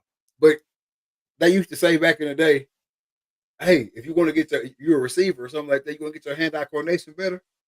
Oh yeah, play baseball. Play baseball, it's gonna get your hand-eye coordination better. Where at? When? How? Please tell me that. Your ass gonna come out there and turn into a what, Trey? A base runner. Base runner. Because they be telling these kids this cat ain't picked up a baseball bat since T-ball. And he ain't played since. He get to his sophomore, junior year in high school. Hey, you want to work in the hand-eye coordination, go out there and play baseball. Now he didn't pick up a bat. He ain't picked up a bat since he was 6. Now you trying to tell him he got to hit somebody who's throwing 85, 90? He ain't seen. Yeah, they could be throwing 7. He ain't seen 50. They could be throwing 60. He ain't seen shit since the 25-mile-an-hour machine pitch. Man, if you want good hand-eye coordination, we got something for that too. We got all type of drills for that. Hell, if you really want to get to the nitty-gritty and your shit is that bad off, you can go to one of these facilities. They put you in that dark room and beam them lasers at you. Beating them lasers at you. Hell, and if you can't afford that, go to Walmart, get you some $3.99 tennis Click balls. on light. Oh, I about to say click on lights. No, I would say tennis balls. Have your pops put on the X on that tennis ball, and when you chunk that joker to you, watch that ball. And you got to catch it. Where the X at? The X in your hand? Or is the X facing out? Boom. That's Hand-eye coordination. hand-eye coordination right there. Take some tennis balls off the nose. I bet you get your hand-eye coordination right. But you ain't got to go play a whole nother sport. Oh, hey, this is another one that was good too. That was even still around when I got to school. Taking dance classes, get your feet right. Come on, man. Had us in there. Hey, and you know where that came from, don't you? tell me where. Herschel Walker, he took dance classes for his feet. Now, did he win 2 Heismans? Yes. Well, people say, well, he took dance. I think he's gonna win 2 Heismans regardless if he took dances or not. He had a 40-inch neck. Like, I'm just saying. That's all I'm saying, man. Hey, take dance classes, get your feet right. No, go to the foot doctor to get your feet right. That's it. Type in foot doctor on YouTube, get your feet right. He said didn't trade broke his ankle. Hey, the comments coming in late. Well, I told you. Hey, but I just don't see where the big disconnect is, man. It's a simple factor. They want kids to run track because if they don't, their track program gonna get cut. And when that track program get cut, whatever little funding that track program bringing in gonna get cut with it. So that's why they want kids to run track. If we're gonna keep it a book on the RTL. Oh yeah. So somebody came through and dropped that in the comment section too. And said, hey, let's be real. If they don't run, kids don't want to run track. That's the thing. Kids don't want to run track, but they being forced to. Which that's my thing too. Keep it a buck. Don't lie to the kids. Just be like, hey, look, hey, bro, it's mandatory. Your ass running track. Matter of fact, just make it mandatory. The one legendary team that used to run these Texans back in the day, Atlanta High School. It was mandatory. If your ass play football, you running track. It was it. It wasn't no ifs, ands, or buts about it. That's it. Make it mandatory. If you want to play football next year, not if you play football, if you want to play next year, your ass running track. Exactly. Because we need these numbers and we need this check to come in. Straight up. Straight like that. I don't gotta lie to you. I ain't gotta sugarcoat it. It's not gonna help you in football. Yeah. It's not. It's a lot of time, and that's another thing too. It's a lot of time in between the end of that track season and the next football season. The ATL got 100. Hell yeah, they do. You know why? You know why they got 100 track championships? Because when you pull up to a track meet and you got 10 buses full of kids, even if they don't win, as long as you got somebody, because you get points for what? First through third. First through third, I think. Yeah, pretty sure. Yeah, they gonna have so many. They gonna beat you in sure numbers. This is gonna beat you in the number. It's a numbers game with them. It's also too if I bring 100 kids out here, if I bring 60 kids out here, shit, somebody finna get on somebody's ass. Exactly. I got something for who. However, you got 10 good ones. I got at least 10 alright ones. I know I got 1 or 2, 3 real good ones in this bunch. That's it. That's all I need. I need somebody to run first and second leg. The last 2 on every relay is taken. That's it. Go look at them Atlanta track championships, and even to this day, even when I was filming them 2 years ago, the last 2 on every relay, the same 2. Now they might have the first 3 on all the other relays might be different. I can tell you now. When I was going to school, it was Clint Stubbs and Dallas Washington. They're gonna be the last 2 legs on everything. I got a few that's gonna keep up with you, and I got 1 or 2. But if we in second or third place coming with that last leg, we already know. And that's all already know. And that's all it was. But they wasn't going out there telling them cats, hey, if y'all run on this track. Well, I don't know. Back then in them days, they probably was still saying, running on this track, we're gonna make it real good next year in football. They probably was saying that back then. That's to everybody else. Because now I can take all all the football players you got that ain't gonna do nothing in track after this, that you got out there on your track team, I can take, let's just say it's 20 football players you got out there on your track team that's not, and they all starters on your football team. I can take them 20 and train them all the way through the off season until next year. And we gonna whichever team took all their kids and ran track, we finna get on their ass. That's it. Period. Point blank. But you shouldn't right. All you gotta do is places of relays and the field events. Matter of fact, if you can win the 400, the 4x1, the 4x2, the 4x4, and have a couple kids place in the field events, your ass didn't want a track meet.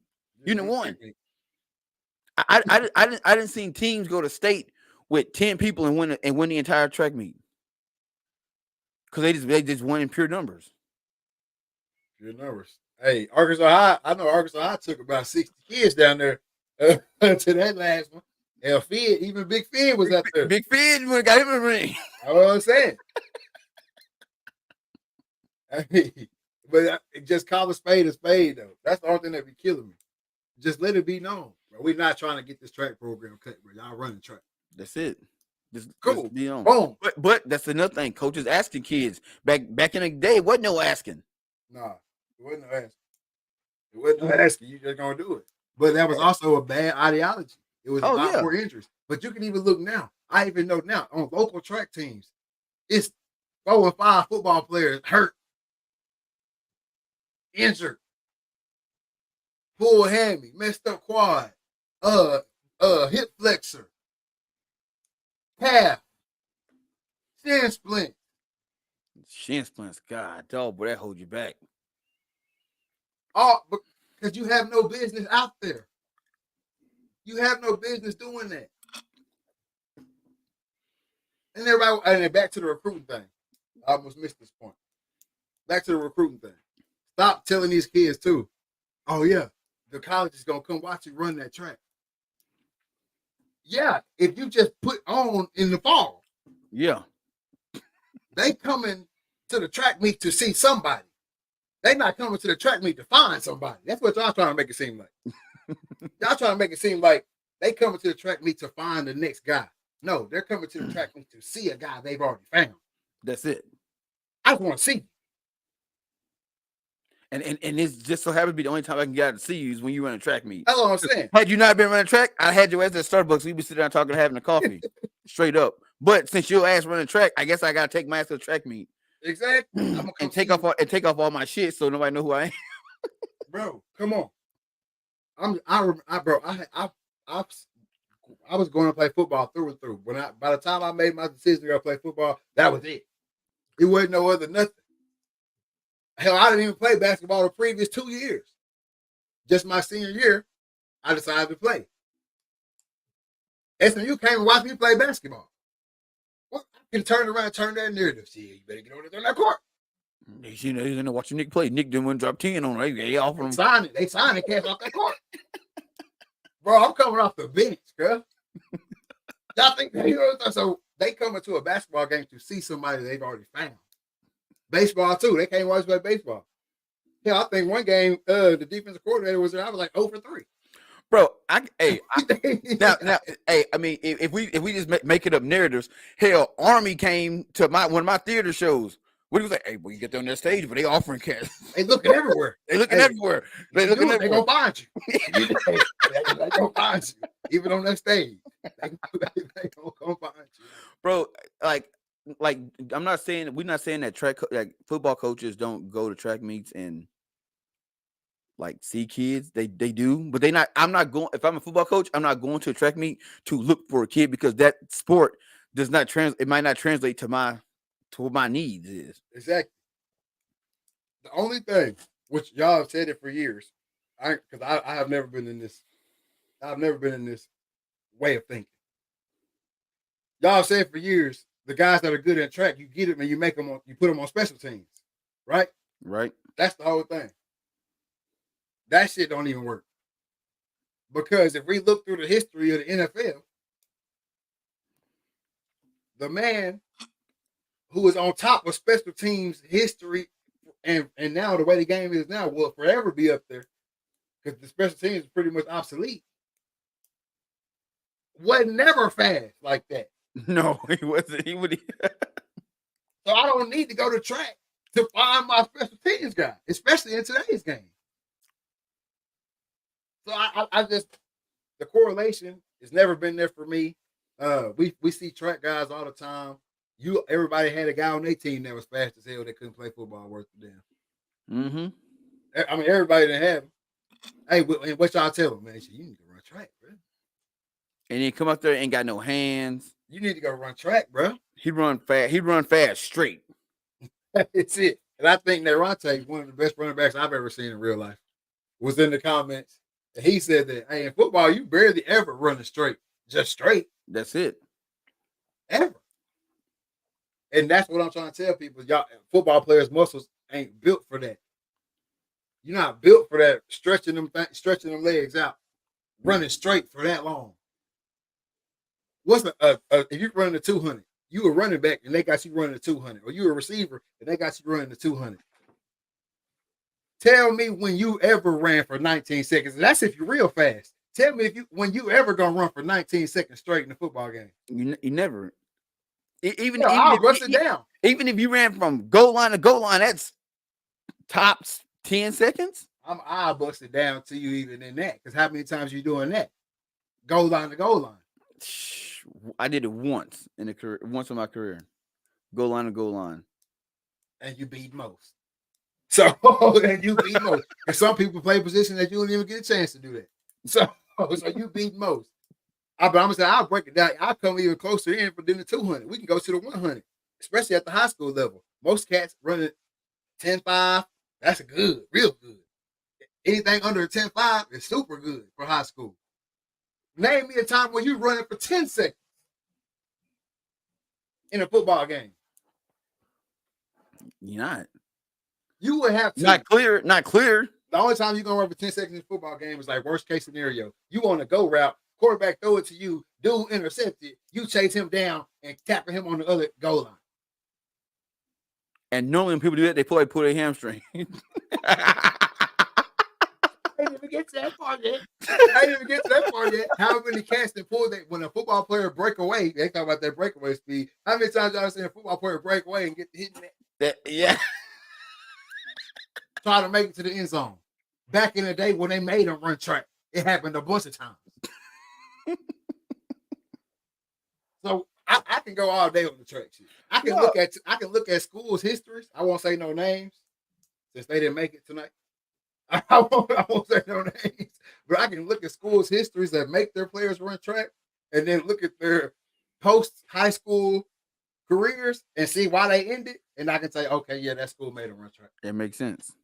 Yeah, bro. It all boils down to this right here. Look at your body like a car. Look at athlete's body like a car. When you got a car that's an in-town car, we all know what an in-town car is. That's a car that it stop go. That engine is made for that. Stop go. That's all it do. It's got 250,000 miles on it. Just stop going. But then you got a car that's somebody they got to commute to work, and it's a car good on miles, and they go from point A to point B. That's it. Interstate, hit the interstate, boom, work, come back home. That joker in the park in the driveway, bro. When you go to buy them cars, the roles can't switch. You can't switch them roles, man. The roles can't switch. After so long, when they both them cars got 250,000 miles on it, most people gonna buy the one that's highway miles, not city miles. Because they don't switch over. Because if you look, if you go buy you a car that's got 250,000 on it, just straight highway miles, and you finna make it your everyday morning commute, and you go that you drive it around town now, in about 6 months you're gonna be in the shop. Yeah, in about 6 months you're gonna be in the shop. Hose running, leaking. Yeah, shit leaking now. Damn, this car was good condition when I got it. Same thing on the other side. The in-town car, 250K. Y'all, you done got passed down. Put that bitch on the highway. Your ass coming. I hope you got AAA. And when we went to running hot, trust me, I had a 1991 Honda Accord. That joker was it was in town. When I got it, it had 188,000 miles on it. I tried to drive that joker to Magnolia, shot it, make it to Louisville. Ain't built for that, baby. Hey, you can't stretch our legs out like that. We ain't built for that. I know, J-Mo, we got plenty of them, man.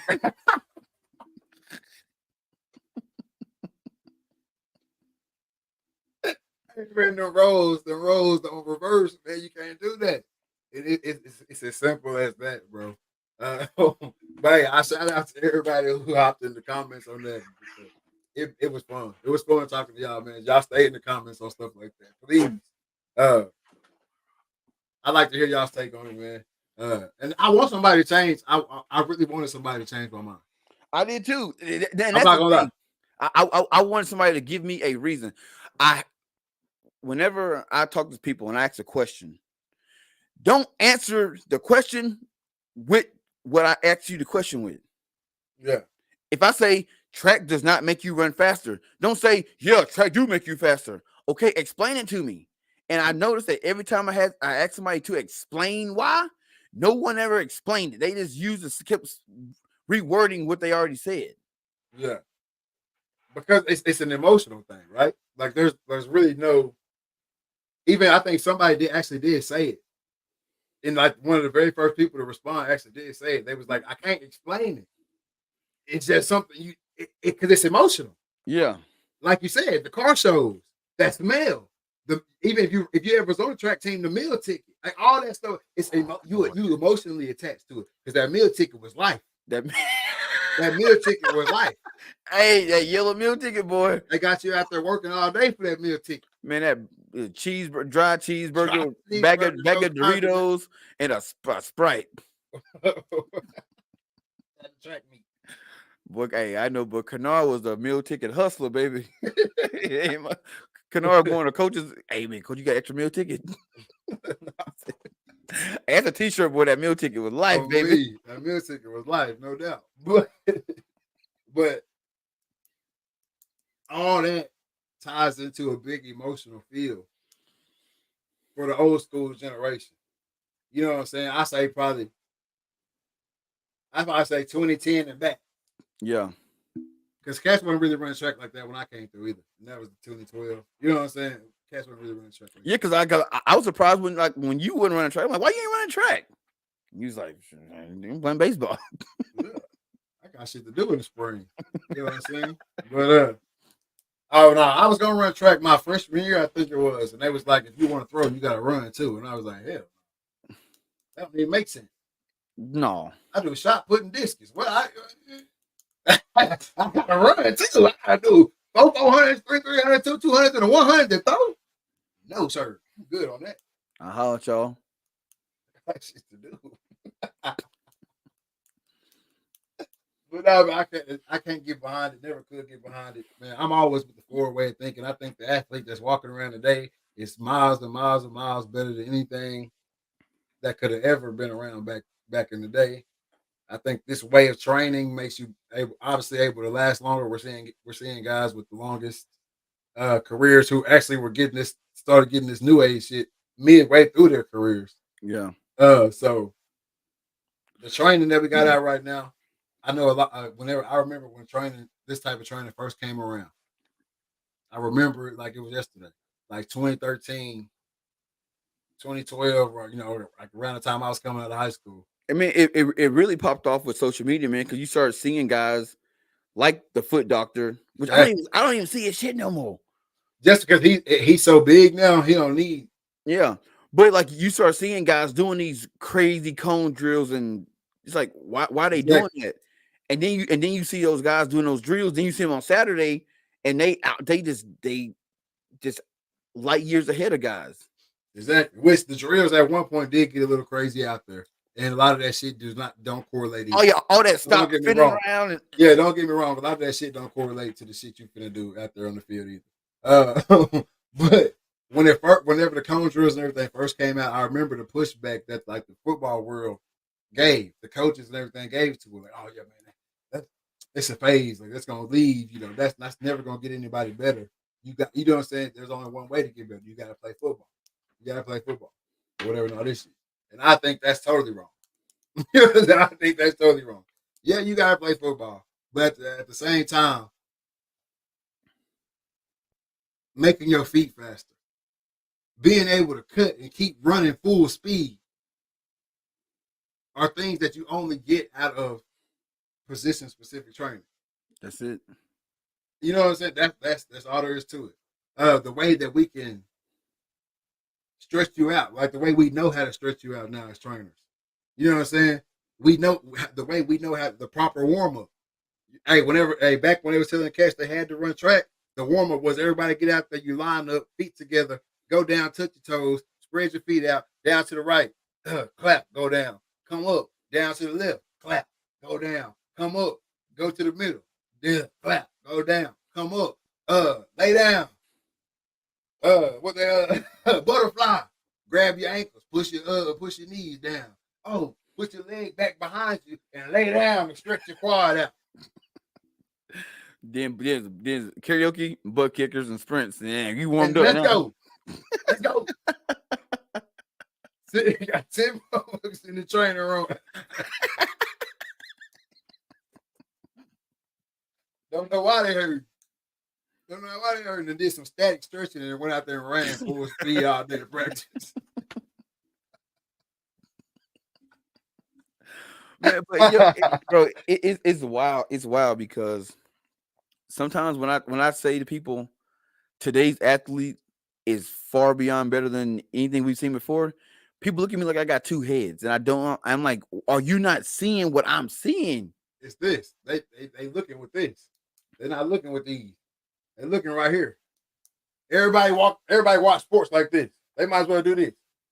That's And it. just poke their chest out because everybody watch sports with their heart. And they don't watch it with their eyes. That's why they can never see it. Because like I know like we talk about it all the time on the show, but like this era of basketball versus era back in the day, like back in the day, you could waste a man. You could have just four guys on the court. You could have three guys on the court and waste two. You can't do that in this era. All five guys got to contribute. They have to. Or you lost. Hell, 7 guys got to contribute. Really, and you need a guy to come off the bench and get you at least 10 or 15. You need 2. You need 2 cats coming off the bench in today's NBA to get you at least to do something well. Something, and you know what I'm saying? Yeah. Something. That's on the bench. You go back in the day, they couldn't even look at them cats on the bench. They never took the warm-ups off. Go back and look how many people was playing 48 minutes or whatever, however long the game is in the NBA back then. Everybody playing 82 games, 48 minutes. And y'all trying to tell me this is the toughest era in the game. Jordan, you can't say that because you don't believe it. Yeah. You don't believe it. Look, if you think Michael Jordan would be a cutting edge athlete today, then you don't believe that the game is evolving. If you don't think that Kobe Bryant was more athletic than Michael Jordan, then you don't think that the game is evolving today. You still think that level of athlete is the best that we're gonna see. All he was saying is that's not true. That's crazy to say. Hey, let me ask you this. Let me ask you this right here. If I put a Volkswagen Bug, all right, up against some Flintstone cars. Everybody, you driving a Volkswagen Bug, everybody else pedaling with their feet. And y'all do 10 races. You gonna kick their ass 10 out of 10 races. All right? I take that same Volkswagen Bug, put them on the line with all Volkswagen Bugs. He might win a race or 2, 3, 4. He gonna get beat too. It's an even playing field now. Are you gonna tell me that first Volkswagen Bug is way better than that second Volkswagen Bug? because in his original era he beat everybody, but look what he was going up against. They pedaling with their feet. Exactly. Hell yeah, he won. It looks better. It looks better when Jordan was doing it because everybody out there was garbage, trash. Like literally wouldn't be in the NBA today. There were 2 guys maximum on each team besides his. Because y'all forget the 80s part.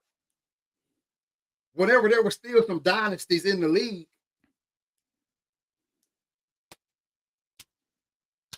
banking that ball head. Matter of fact, made him go ball.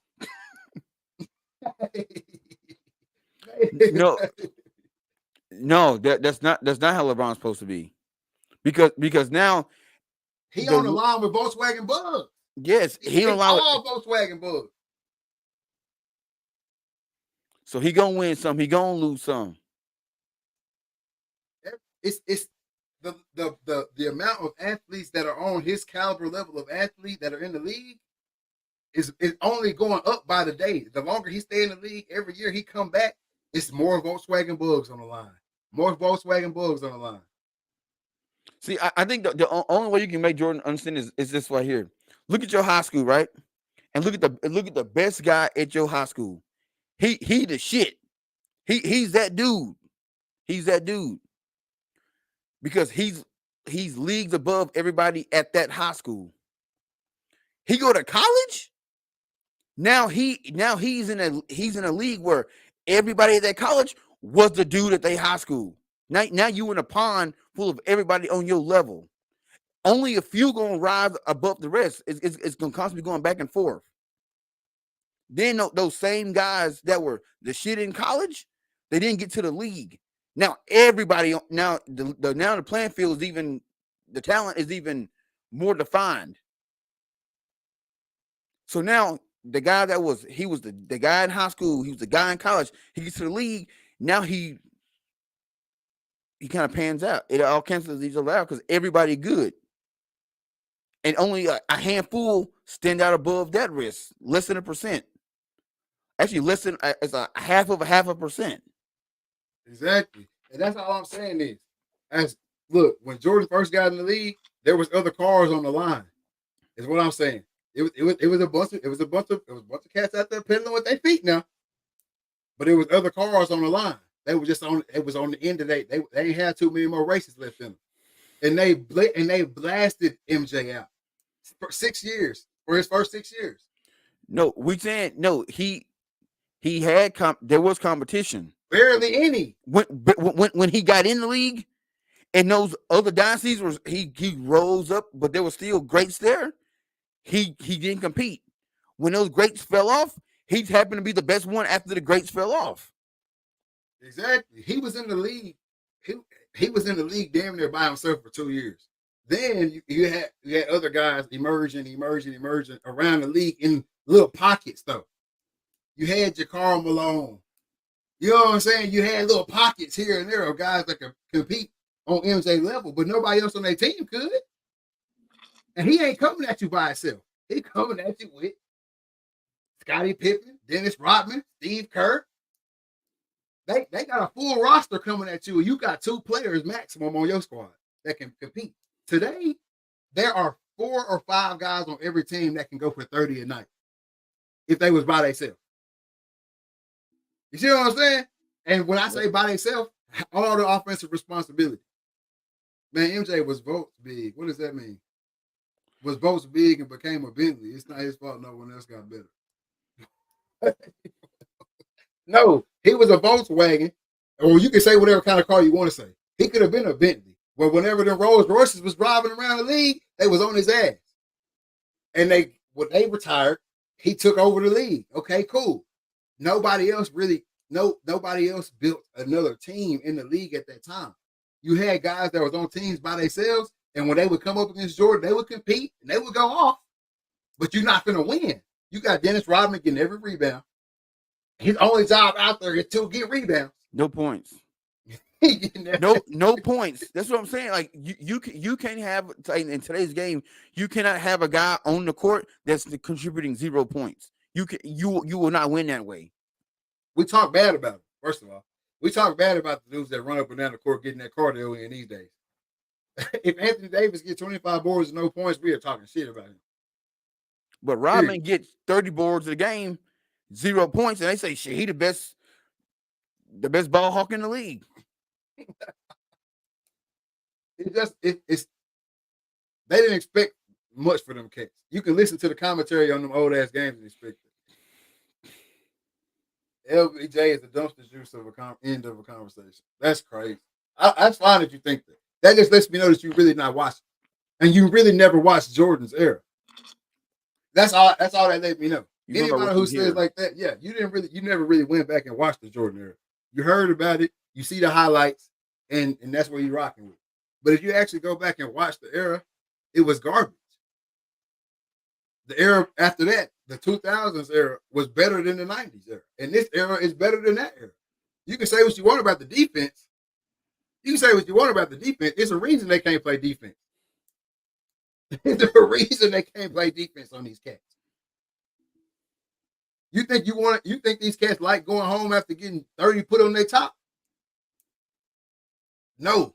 Everybody around here knows locker room culture, bro. If you get 30 put on you, we talking about you till you lock something up. That's it. Show me different. In the NFL, if you a corner and you get caught on, we talking about you till you pick something. In baseball, you can't hit a curveball. We talking about you till you hit one. Like it happens. I got some Jay sitting right over there. If you go back and watch the Retalk and Listen podcast a little bit, you know that I think that the Jordan brand is the reason why we even having this conversation right now. We didn't let everybody else get passed up. No, MJ is not the blueprint of the league. There's no remnants of MJ in the league anymore. Yeah, it's remnants to MJ in the league. Hell, MJ played in the league where nobody was crossing over but him. That's the type of shit I'm talking about. Nobody else was crossing the ball over but MJ. Like that's the league he walked into. And y'all trying to tell me that was the best era of basketball that we've seen because they could hit each other upside the head? Bro, Make it make sense. Bro, basically, Jason Kidd came after MJ. He didn't come in together. But what he talking about Jason Kidd for? But Buddy Sheldon said Jason Kidd. He was crossing people over too, but MJ was doing it before Jason Kidd.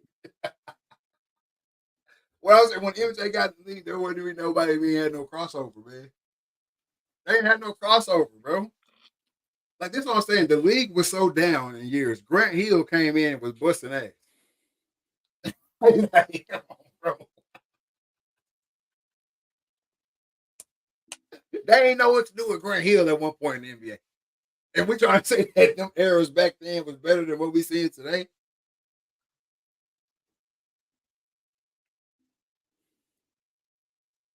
So can you honestly sit here and say that LeBron can hit more jump shots than MJ and win more championships? Huh? Are you talking about they just sitting there on a shooting machine and they just shooting jumpers? What is that? What does that have to do with anything in this conversation? Well, one, he's saying basically that's what he's saying. He's saying, could we honestly say LeBron would hit more jump shots than MJ? I don't know if he would hit more jump shots than MJ. I know that he has hit more jump shots than MJ more efficiently. So, but also when you say God, I hate when the show go to this. Whatever. It happens all the time. But here's right here. Championships are a team thing. No one player has ever won a championship by himself. Like if you take the guys on the Bulls, those 5 guys on that court, take 4 of them off and leave MJ, he don't win a championship by himself. He don't even gotta go that drastic. Hell, just take off Scottie Pippen. Just take off one guy, and they don't win. Yeah, like it's a team thing. So you can't say, well, he didn't got the championships. I wish I would have seen I wish I would have saved this damn picture. But it was literally it was a picture of it was like LeBron's second year or third year in the league, and it was like LeBron took the Cavs to the finals with these guys right here, and none of them dudes on that team you would know who they were. It wasn't, and no, Buddy Sheldon, we never had a bull starter No, I've day. never been a Bulls fan at all. I ain't Yeah, gonna I lie to was not you. a Bulls fan. I Like, like D Rose a lot when he was over there, but never been a Bulls fan.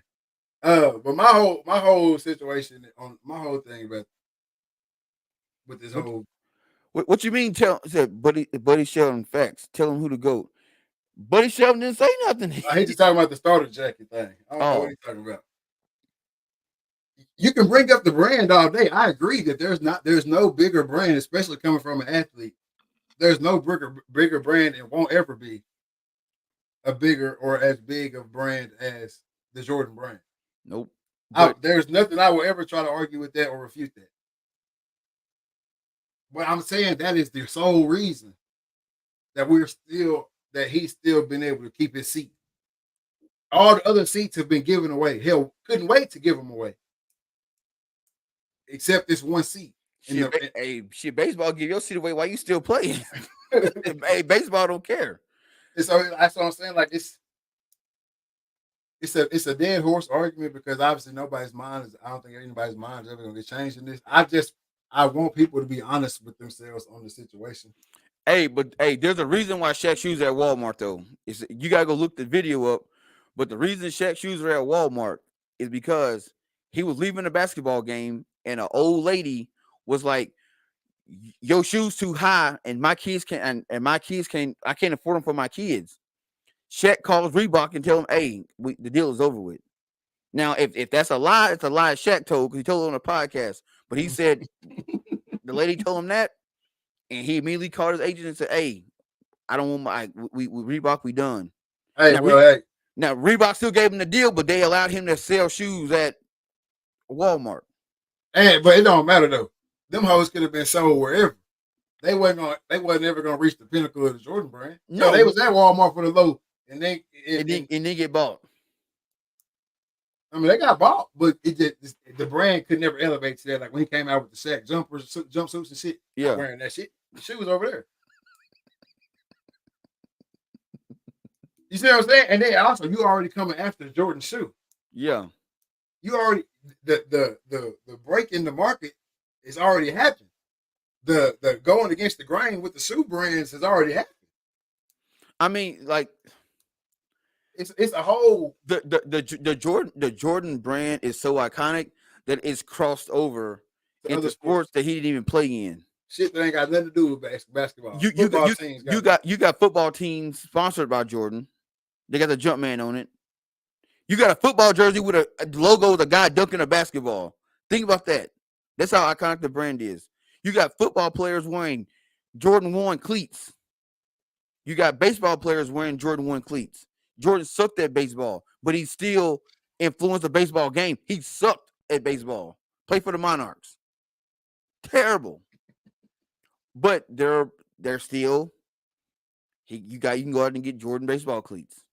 It's exactly. just the brand is iconic. It's a money maker. Exactly. The brand is keeping Jordan at his top seat because I feel like they do a good job of making sure they push the Jordan as the GOAT narrative No, because it keeps them there. no, we're not saying he not the goat in basketball, but when it comes to branding, and and let's not get it twisted.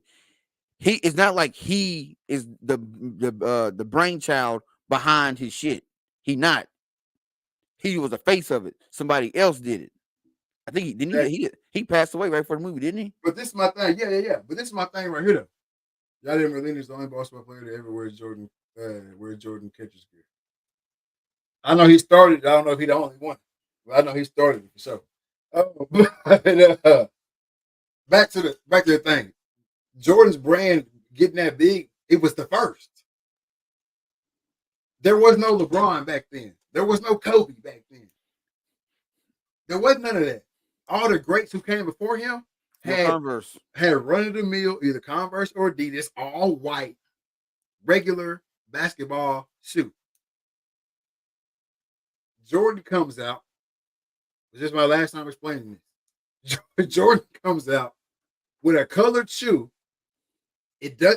Nike, who was a run at this time is a running company only, basically only making running shoes. So it's a non basketball brand coming out with a colored shoe. This cat's gonna get fined X amount of dollars every time he wear it, and they are footing the bill.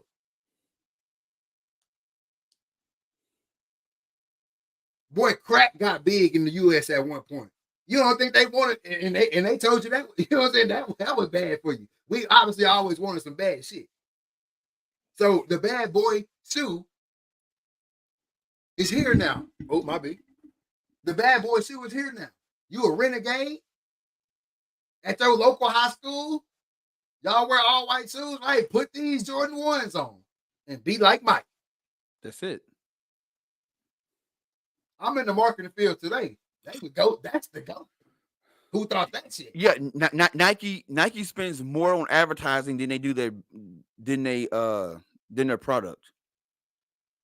There's no other company in the world that does that spends more money on their marketing than they do the product.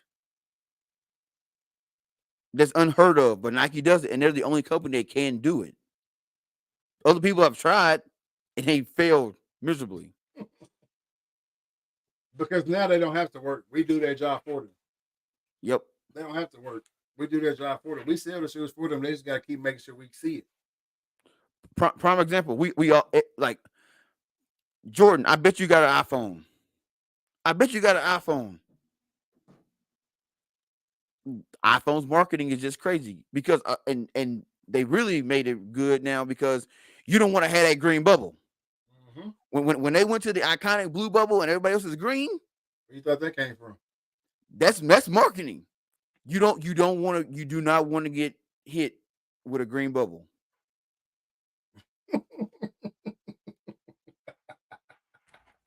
What Drake say? Sent you a text, bounce back green. Must change numbers on the team. Oh no. Yeah, exactly, bro. So Jordan was the first. So the Jordan brand will never be messed with. But he should have did it. The Grand Bowl will mess up a group text. It'll mess it out. It'll mess up everything. It'll mess up your chances. It'll mess up a group text. It'll mess a lot of stuff up. But yeah, so now Android you can change the bubble. You better change the bubble. You can change the color, but here's the problem. Apple has that blue. You can't get it. You can't get that Apple blue. So you still. Oh, we got somebody new in the chat. It would have been magic with the brand if he would have taken the deal. Did Nike offer that same contract the face of Nike to him first? I think they offered it to a few people first. I know in the movie, they had Michael Jordan name was nowhere on that board for them to even give a shoe to. Buddy had to go do his research. You know what I'm saying? Do all this kind of stuff. So it could have easily been somebody else with this brand. Obviously, Magic would have messed it up. We know. Looking back, Magic would have lost that deal. You know what I'm saying? Magic would have lost that deal. But it could have been somebody else. Hell, it could have been Pat Ewing. It could have been somebody other than Michael Jordan. But Nike was going, whoever they got right then was going to turn up. They just happened to pick the guy who ended up being the best in the league at that time. So shout out to Nike again. Yep. Because it's crazy because they're doing these, like, Converse is trying to make a comeback. I didn't know Converse, after Jordan came out, Converse was making skateboard shoes.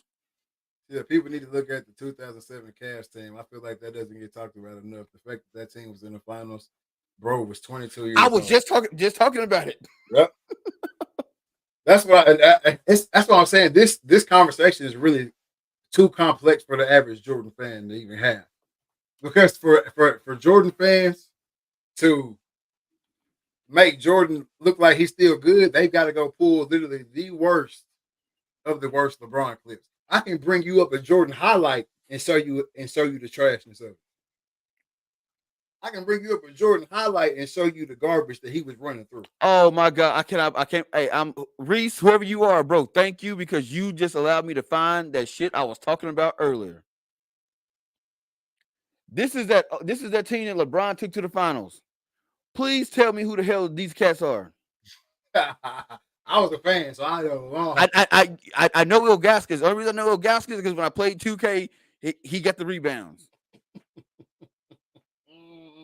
I'm telling you, bro. That team right there was in the finals. Who the hell is Scott Pollard? He don't even like a real NBA player. Bro, come on, man. Darnell Marshall, Damon Jones, Erie Newble, Eric Snow, Daniel Gibson, Anderson Vallejo. I know him because That's of the very hair. Zhao. Verjao, damn. Except for Leo. Drew Gooden. I bet there've been 10 Drew Goodens in the league. Drew Gooden. Sasha Volovic, Larry Hughes. Come on, man. Come on, man. It's simple. He took that team to the finals. No, As a George, it's not the fact that he lost. He took a team that had a bunch of nobody to the finals. exactly. That's what I'm saying. That's what it makes no sense to even answer when they say that type of shit. Because yeah, when Jordan lost, when he ain't had no squad and he lost, it wasn't in the finals. Like getting to the finals is an accomplishment. We're not gonna sit here and act like I'm not gonna let nobody sit here and act like getting to a championship game and an accomplishment. That's not we're not gonna do that.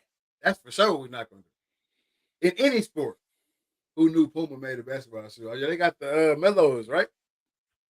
Mello and somebody else too. I think Kuzma got a shoe by Puma. But see, here's the thing now with basketball shoes. It ain't about basketball no more. It's about the urban market, the aftermarket, the fashion. That's nobody tries to make a shoe that can go in the urban market because that shit sold up. You think so? I know so. Look at the Ant-Man. Look at James Harden. Look at Dame's shoe. You ain't wearing that shit outside no basketball court. People doing it. But them was hooping shoes. Look at LeBron's. Them was hooping shoes. Man, I went to the finals back to back in high school and lost twice. That shit is trash. Okay. But so is that not an accomplishment for you? Because you just brought it up. So it must be. I took L's in the finals too. I count them as accomplishments. You know what I'm saying? I count that shit as accomplishment.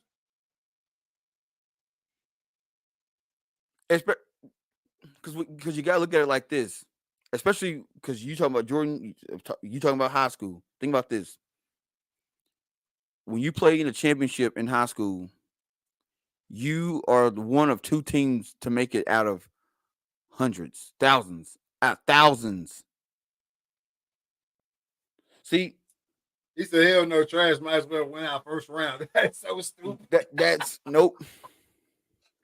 So dumb. Bro, there are guys who have literally played 15, 16, 17 years in a professional sport and have never touched a championship game, bro. Some people that we call greats of games have never been to a championship. More than not. I mean, more than half.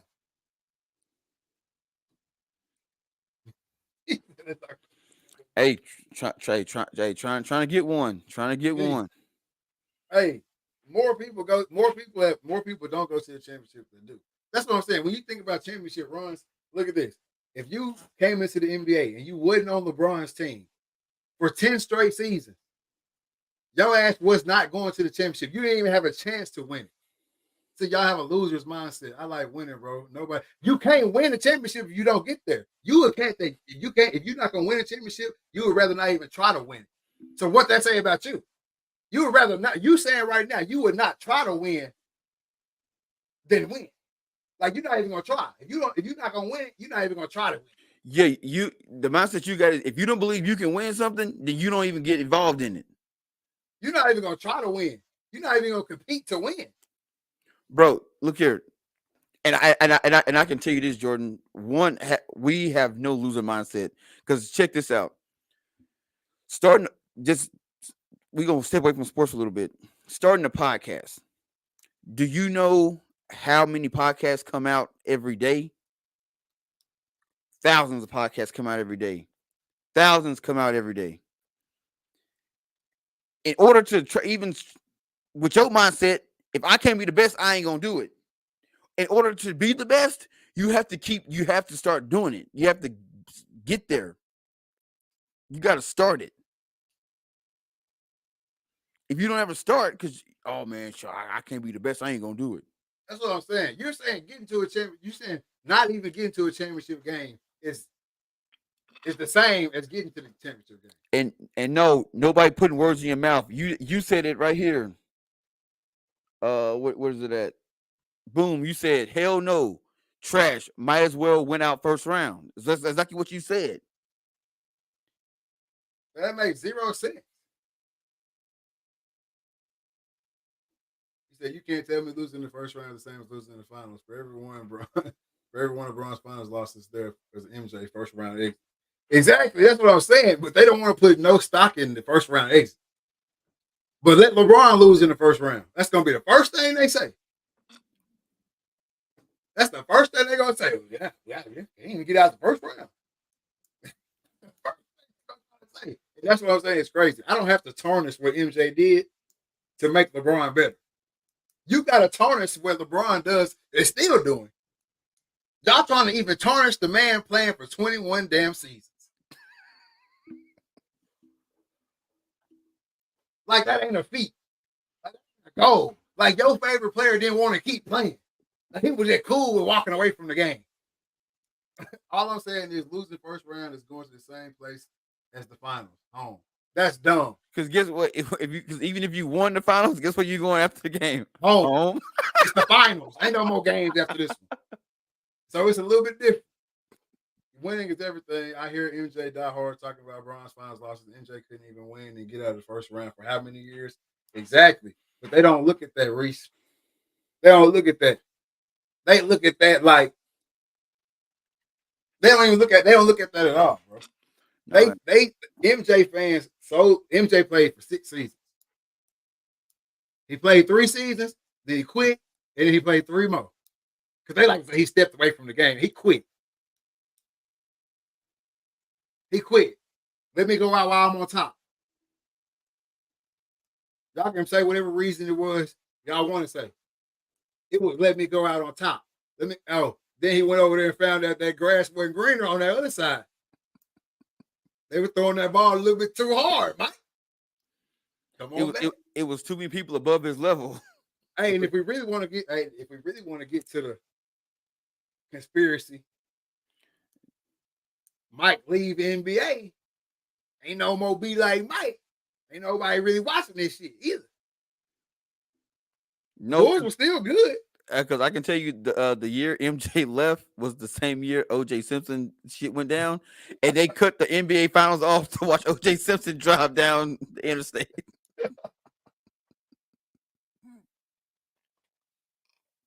And the Bulls still went deep in playoffs without him. Yeah, I'm saying the Bulls were still good. But if you go into the conspiracy side, they called Mike back. Like, hey, come on, man. Hey, ain't nobody else even dribble. Reese, I was going to say that when Nick said conspiracy, I was going to bring this up. The mob made MJ leave because he was supposed to lose that third finals. He was supposed to lose. That's what I'm saying. You can say whatever you want to say about it. But no, MJ, he comes back to the game. If you want to get to the conspiracy, they bring him back to the game so people start watching basketball again. He wins 3 more and he get out. Cool, whatever. But them the only 6 years that Jordan fans are willing to discuss, talk about, look at. Well, no, because it's all they know. They're not true MJ fans. They only fans because he was winning. That's it. That was it. They fans of them damn shoes, man. They fans of them damn shoes, the jackets, the sweatpants. They fans of the brand, man. You can't sit here and tell me, ain't nobody gonna get on this podcast and say my pops at any time once I turned a teenager, my pops could have got out there in the driveway and messed with me on any sport. Nobody's saying that. And it's the same situation here. Them cats back then ain't messing with nothing today, especially LeBron. Like, why y'all even coming at LeBron? That's my thing. Y'all really need to be comparing these cats to them. I don't even know who. Larry Bird, what? Slap Jordan's neck? That's all we. That's all we know. Larry Bird slapped Jordan's neck, and that's where the book ends. Which I want to bring up Luca because they bring up Larry Bird. That's what they're trying to do now. That's it. Like the old school cats just be reaching. But look what Luca doing to the league now. Luca would have walked their ass in the 80s and 90s. Yo, like, come on, bro. I know too many MJ fanatics that haven't sat down and watched a single game. Yep. Just the highlights of him blowing by plumbers and insurance salesmen.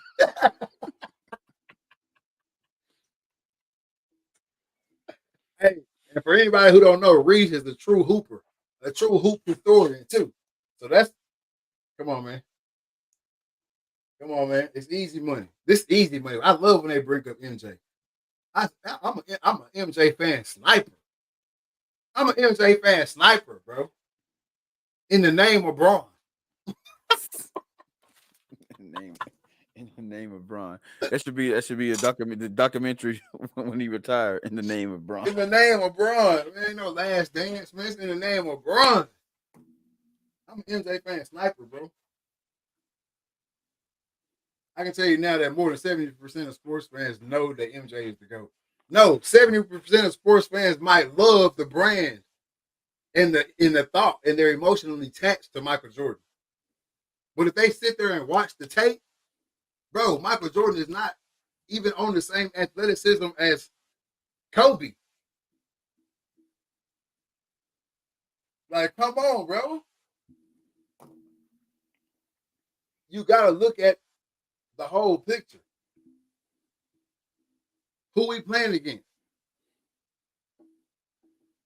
All that. How many cats from Jordan era made the NBA top 75? How many is there made the top 75? The top 75 teams they just dropped. Yeah. How many cats from Jordan's era are on the top 75? Woo. So 96 and down. Gosh, 96. Man, they got so many cats on this list. And 75. Huh? It should be 75 cats. Yeah, I'm saying. So you want me to bring the whole list up? You ain't got to bring the list up, but does it have the years they played on there? Yeah, but shit, the list is, bruh.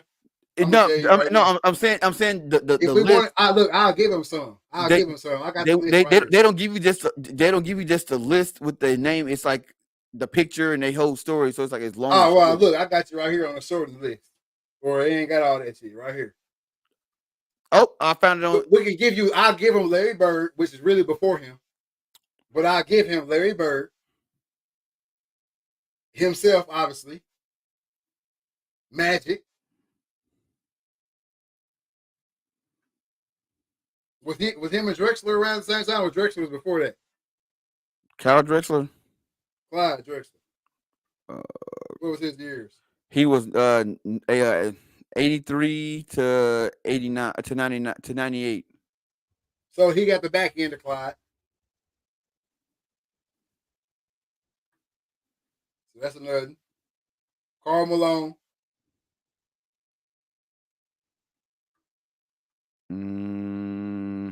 How old was Oscar Robertson?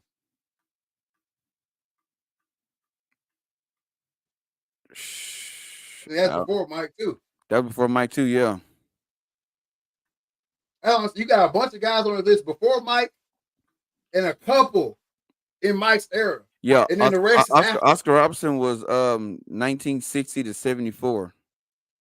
The rest is after. The rest is after. Yeah, I mean they got guys from 1951 on this list. So you got a lot of people before Mike. Mike's era is very, very, very under the represented on this list. Charles Barkley is Mike's era. He on here.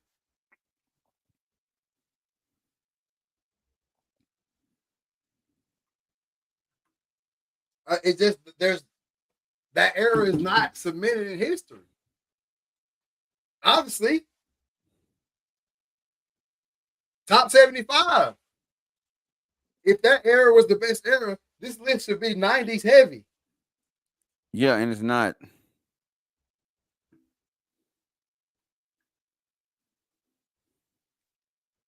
It don't start getting heavy 90s until 99, 98. He said you have to look at one thing, and I'm a Bron fan. All these dudes are friends now. Comp is poor. I don't even watch basketball anyway. I wouldn't even say the competition is poor. It's just not the competition that the old school basketball fan want to see. Y'all want to see gladiator ball. They all about the shoes. Exactly. Y'all want to see gladiator ball. Y'all want to see a guy run into the lane with three bigs and try to do a layup against that. That's what y'all want to see. That's not the game today. They're not running in there. First of all, nobody got three bigs on the court. So you're not gonna see that. You're not gonna see that game. Just like when you watch the NFL, you're not gonna see that receiver come across the middle and get his helmet knocked off. That's gone.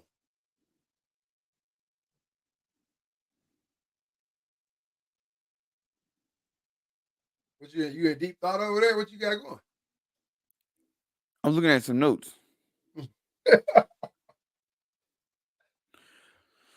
He said LeBron and Sharman this year. Bro, I'm tell you right now, J-Mo, if you was starting a team today, you'd have LeBron on your team. If you was an NBA owner and you had a LeBron coming out of high school, you'd sign him. He said, no, not true. Defense at the 3-point line. Talk what you know. What you mean defense at the 3-point line? Like they're not playing defense on guys on the perimeter? They just let them shoot the threes? In today's game, you should not let them shoot the three because them jokers gonna hit it. They're not just letting these guys shoot the three. Like I said, nobody wants to get 30 dropped on their head. That's crazy to think that there are NBA guys out there right now that are they're such buddy that they don't want to get 30 dropped on their head. When the last time you didn't went to the gym with your homeboy and let him do you for the bag? With no cameras.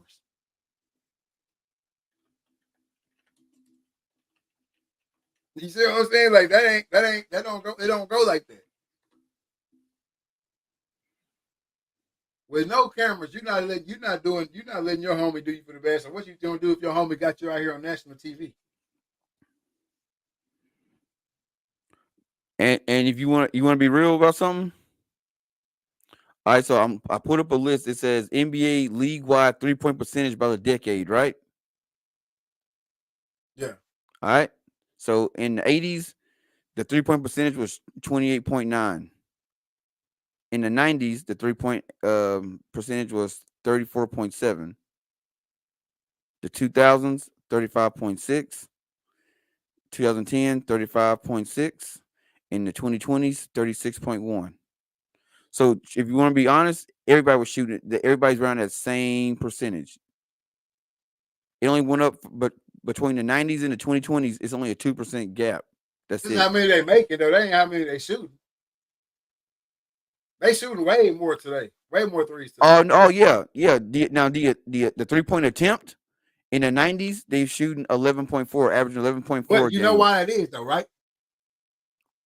What? So we all clear because they couldn't fucking shoot. No, yeah, they could shoot back then. That's all I'm trying to allude to. They pull up how many shots, why they wasn't shooting threes. Because three, I don't care how far back you go. Hell, three always been more than two. Always. But yeah, like I said, in the 90s, the attempts were 11.4 a game. In the 2000s, it was 15.7 a game. In 2010s, it was 23 a game, and in the 2020s, it's 34.6 a game. Exactly. Because look, this is what I'm going to say this too. I'm glad you brought all that up because we just had Kiki just said the defense is so trash.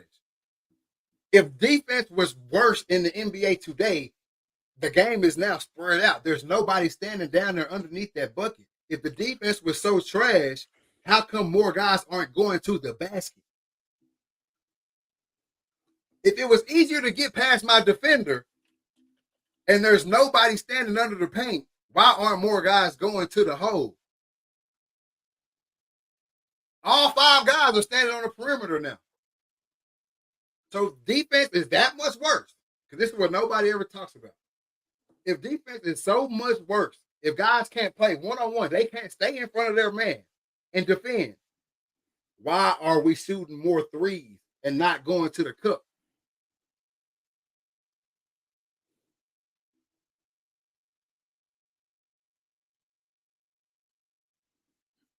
I don't know. It's as simple as that. Y'all think the defense is worse because it ain't clogged up in there no more. It's spread out. I mean, if you want to see a no defense, look at the All-Star game. When they play no defense, that's what the score looked like. But that's not even. But even then, they're not playing real offense either. Right. So you know what I'm saying? But on a night-to-night basis, when you watch, bro, you're not blowing by your defender like you could have in the 90s. Which is why they had them cats standing down there. So we really get to breaking all this shit down. And the way the game has evolved, there's a reason it's evolved. It's evolved because now, okay, back in the day, okay, shit, your shot kind of, you know what I'm saying? You're a little athletic, but your shot kind of, shit, just get in, get in there. I know, get in there. So on the defensive end, you telling your, as a defensive coach, you got, okay, he gonna try to blow by, he gonna try to get in there. They can't really shoot that good. He gonna try to get to the bucket. We got to have some defenders down there. After years go on, he said, why are we arguing instead of watching basketball right now? Again, it's not about just the middle with me. But you're not answering what I'm saying. What you're saying is on the perimeter, they're not playing no defense either. And now there's nobody standing underneath the rim. So just basic logic would tell because we know they're dribbling the ball better now. League wide. Way better. League wide 1 through 5. So logic tells me we can dribble better. They can't play defense on us. And nobody's standing under the rim. I'm going to go dunk the ball. Because everybody's telling me my defender can't stay in front of me. They can't play no defense. There's no defense being played. I'm going to go dunk the ball. That's not happening. They shooting 3. And the defense got so good now they got to shoot 3 from the half court and they hitting them hoes. The game has evolved based on the player. The player hadn't evolved based on the game.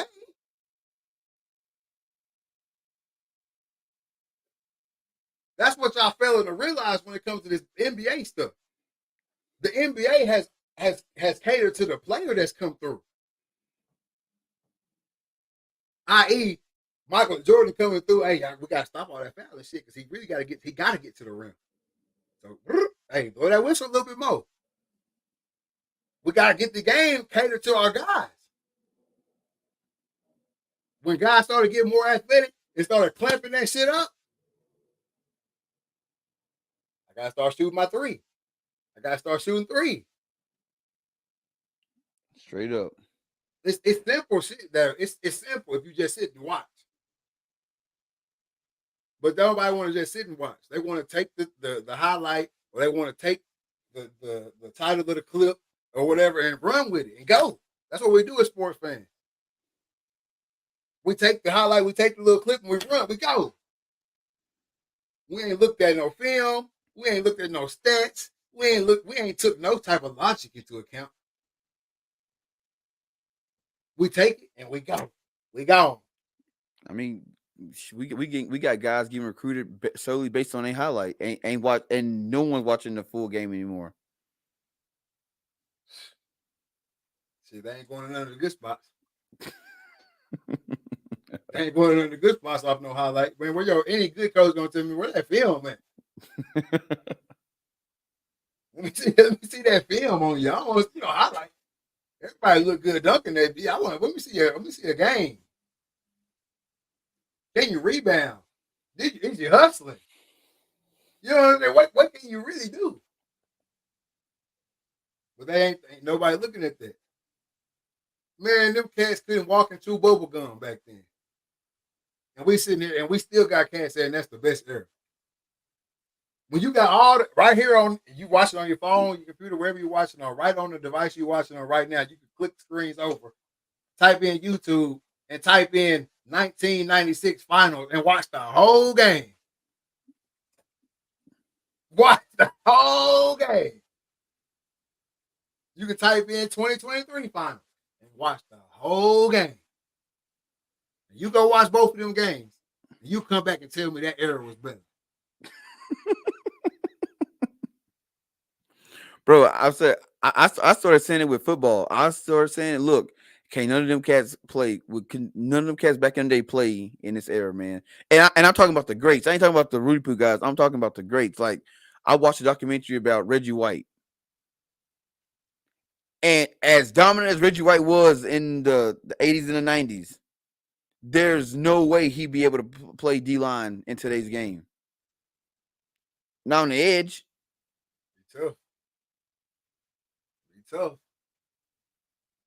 Too slow. Be tough. That's what I'm saying. Don't nobody want to think about that. And he's a great Hall of Famer. Great. Hey, I ain't gonna lie to you. Once you go past like I don't want to be disrespectful to nobody. Wait, hey, once you go, what? once you go back past like 96, when it comes to this football shit, you go back past 96. I don't even really want to hear nothing about it. I ain't gonna lie to you. I ain't gonna lie to you. Unless it's Barry, Dion, somebody who was like way above that before they time. Way ahead of this shit. Way ahead. Wise. I mean, for all that strong shit for back then, you really wasn't strong. You was strong for back then, so. But all that big slow O line, D line, no, you ain't even getting a job. He was a way ahead of his time. Bo Jackson is Derrick Henry. We watching. That's what I'm saying. We watching. Besides the guys that were way ahead of their time athletically, that shit over with. Because 4-2 still 4-2 in 92 or 2024. See what I'm saying? Like when it comes to Dion. Speed, that same speed, that's speed is gonna be there. But when you D line and you come up and you hit that that shit, none of that shit working. O line go tell you going. Tell your ass up. I tell you, you don't know what happened. You got heart palpitations.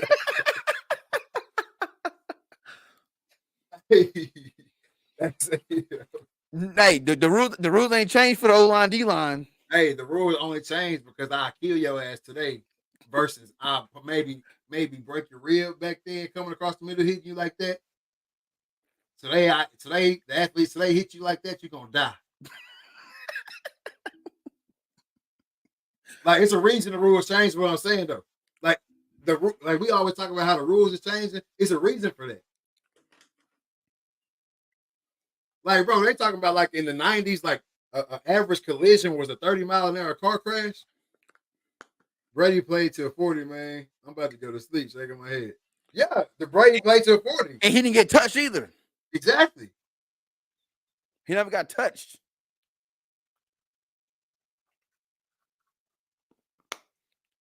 I don't understand. When people bring up Brady playing for a long time and saying the game has gotten soft, that don't make no sense to me.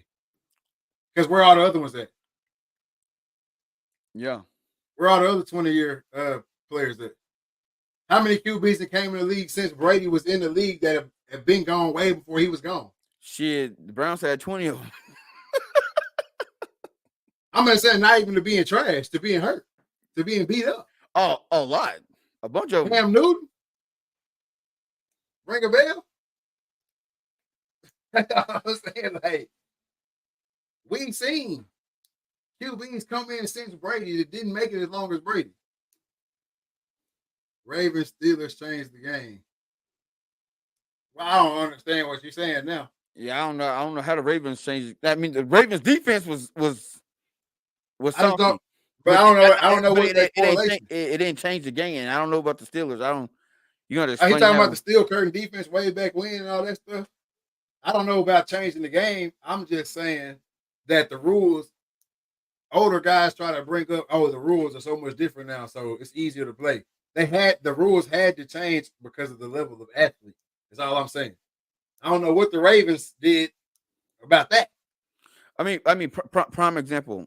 One of the best things, or one of the most exciting plays in football, has always been kickoff return. Right? Yeah. It's because is he gonna run it back? Kickoff return now is so down. Everybody's so down big and so down fast. It's dangerous now. Nick was alluding to it earlier, and he didn't get to say it. But back in the day, they say that a tackle was equivalent to a two car crash with going over 30 miles an hour. Mm-hmm. In today's game, it's a normal tackle now is equivalent to two cars going about 75, 80. It's a hit. That much faster, that much stronger. Go watch the defense that made the rules change. Why you keep saying older guy? You older. You in the next generation up. You in the next generation up. And your generation, y'all play slobber, concussion football. That's what the game was. And no disrespect to y'all. Y'all was out there hitting hard, but y'all wasn't hitting hard as they can hit today. And they hitting today. And there ain't no ifs, ands, or buts about it. The proof is in the pudding. They hitting, it's faster, they moving faster, and they stronger. So that rules had to change. But what I'm saying is, your old school cats, like even Ray Lewis, would have a hard time in the NFL today. Just being the middle linebacker. And we know how great he was. And that's not even that far back. He's too slow now. It's hard. It's hard to run with them boys across that middle now. Can't wear that big shit no more, man. Bro, and that's another thing with like going back to football, bro. Back in the day, they wore way too much shit, man. Had to. Didn't know how to get out the way. Bro, what happened, bro? What happened to the horse collar? They got the little one now. Oh. Or they got the big ass Clayton Vanderis. The plate. They got all kinds of them now. You see it in the league. They got all type of neck shit. Hell no. The Mike Allstott. Yeah, I wore one when I painted my shit. Yeah, your helmet fit right back in it. The Bobby Boucher.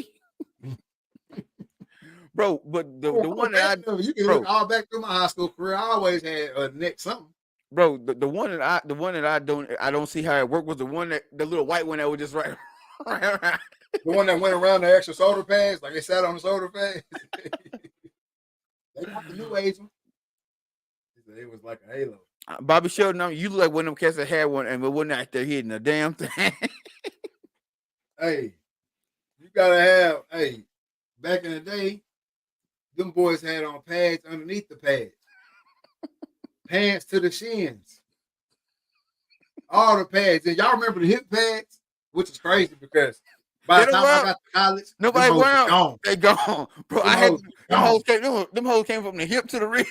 Hey, hip to the damn armpit when you was in Little League. Bro, and then if you for the ones that had the pants that you had to weave them through the belt, them hoes would sit right here in your ass.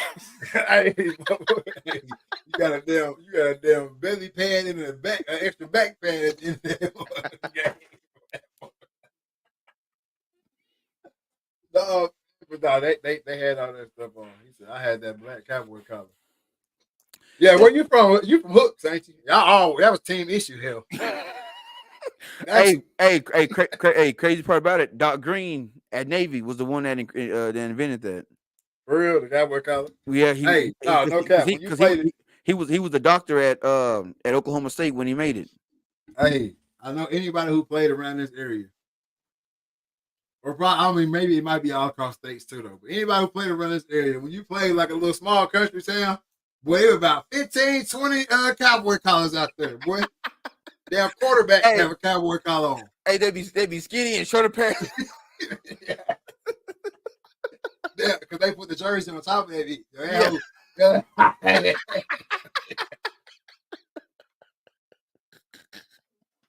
Hey, yeah, that right there, boy.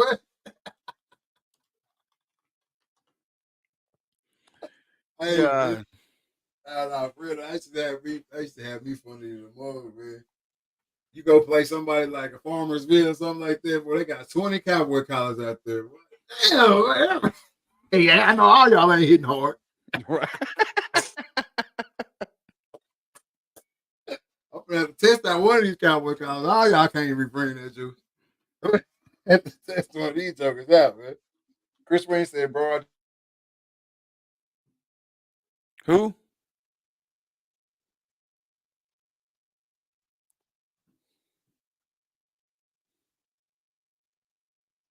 Oh, he's tagging me on his timeline.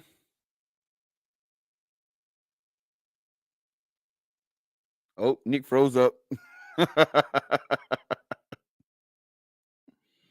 Man, hey, hey. So them cats down in James Bowie was wearing these right here. They're rocking on Bobby Boucher's. God, dog. Oh, Nick done froze up. Boop. Oh, Nick done pan out. Hey, Chris. Hey, I do miss those TUFL days, man. Hey, them days was golden, man. Brought me back to my high school days and college days, playing out there in the semi pros. You still playing? You still playing semi pro? And Bobby Sheldon said, "Y'all boys is foul tonight." Man, I'm just glad everybody's in here talking in the chat, man. It is dope. And Bobby Sheldon, y'all got to have me on the sideline next year, man. I want to come in and talk some high school football with y'all. Cause I even though I'm up here in South Dakota, I do be watching every night. Not every night, but every morning. I be watching it.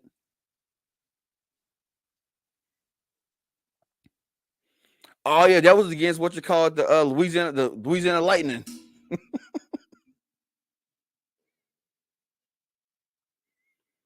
Man, look here, looking back on it, straight up, that was stupid. That semi-pro is stupid. We out there playing on Saturdays. We all got work on Monday morning, and we get our blocks knocked off, and then having to try to go to work limping, no insurance, not even getting paid, but out there playing our hearts out.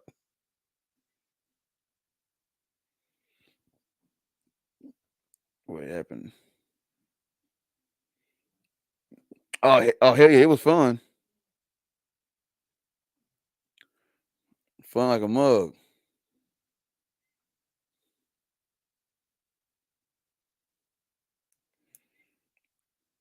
Hey, I'm down for it, man. I'm down for it because there's one thing. There's a couple things I love is hunting, and the next thing is high school football, especially Northeast Texas high school football.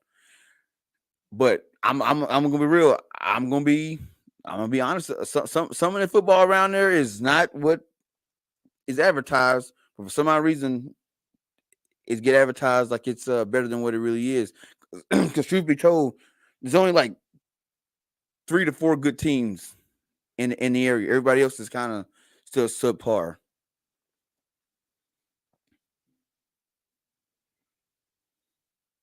No, I never played with the Spartans at all. I was done with that. I was done with the Spartans when after we folded the Red Wolves up. I moved to South Dakota and I was done.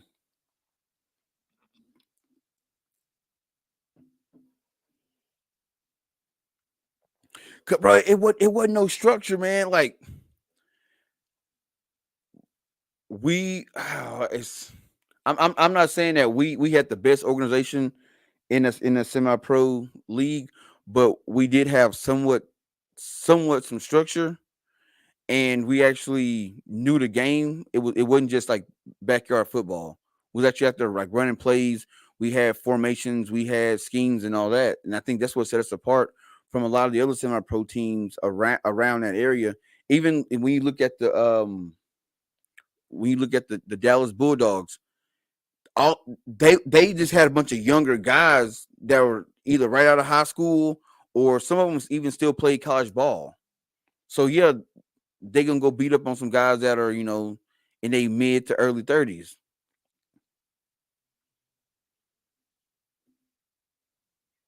I I believe it. I can tell you this. I believe if we would have kept the Red Bulls going for another 2 to 3 years, we take over the TUFL and we win a championship, and that's for sure. But looks like Nick is having some technical difficulties. So you know, we appreciate everybody tuning in tonight. But this is pretty much the end of the show. But hold on, what do you say?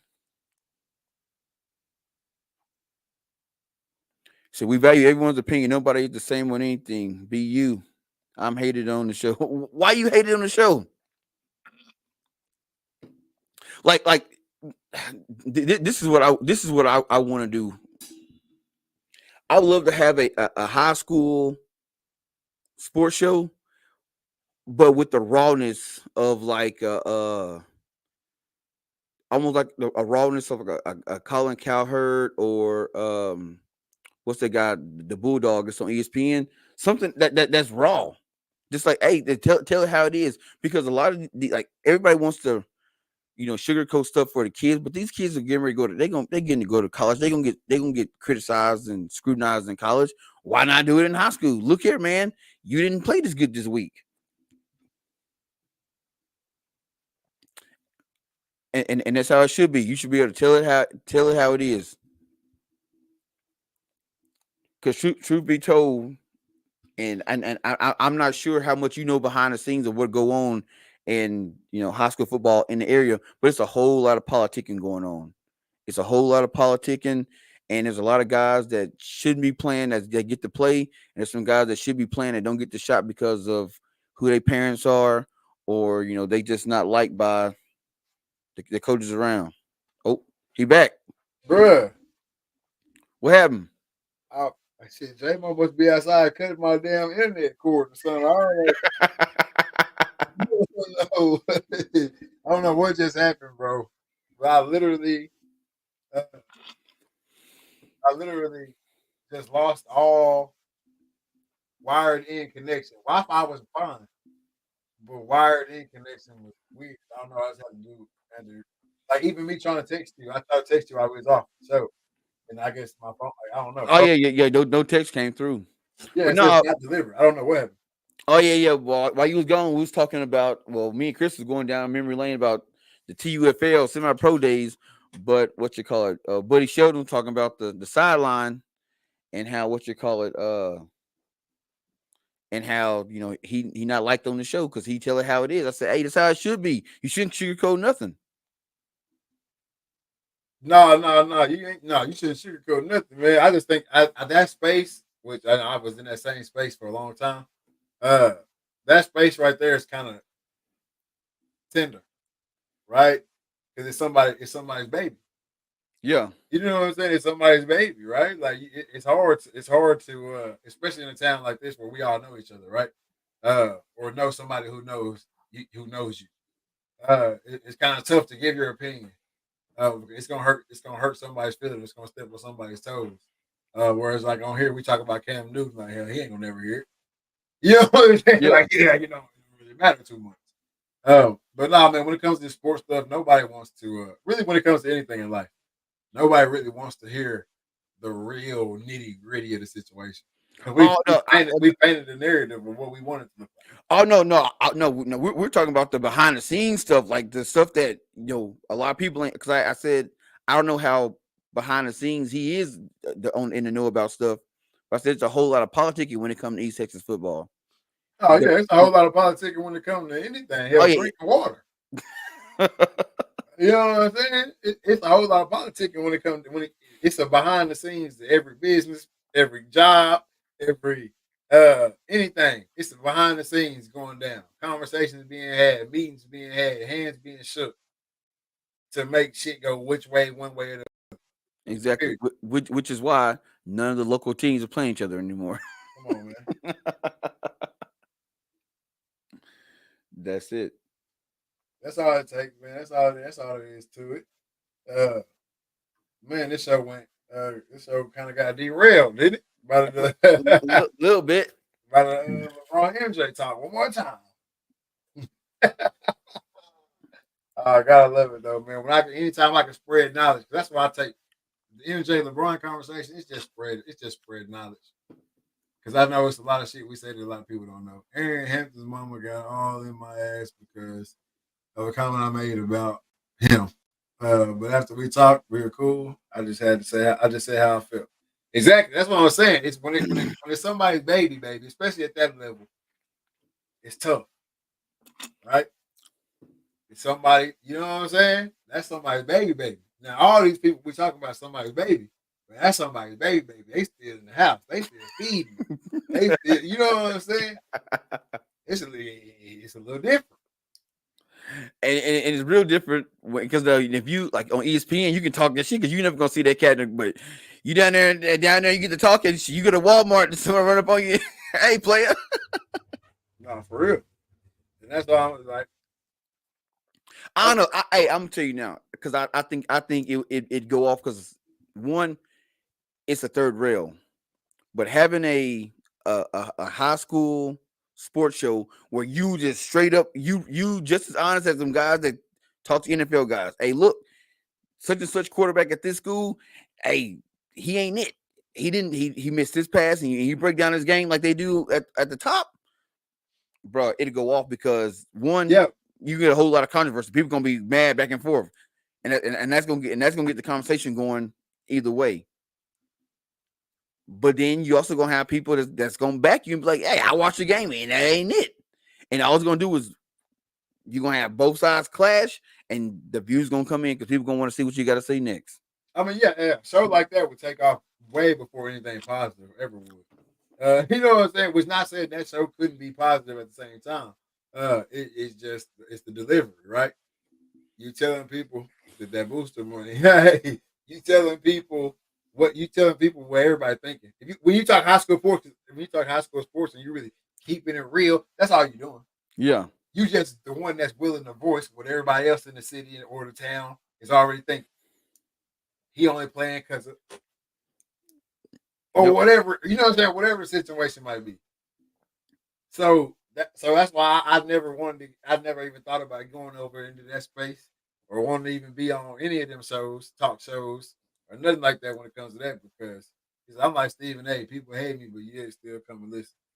That Stephen A. Don't say you like Stephen A. though, but yeah. because you don't want to be like Stephen A. Stephen A. is a straight narrative pusher, man. That's all he do is push narratives. He has not one Stephen A. thought. It's all coming off that screen. That's it. He trash. Stephen A. trash to me. So don't compare yourself to Stephen A. Not if you're giving real sports takes.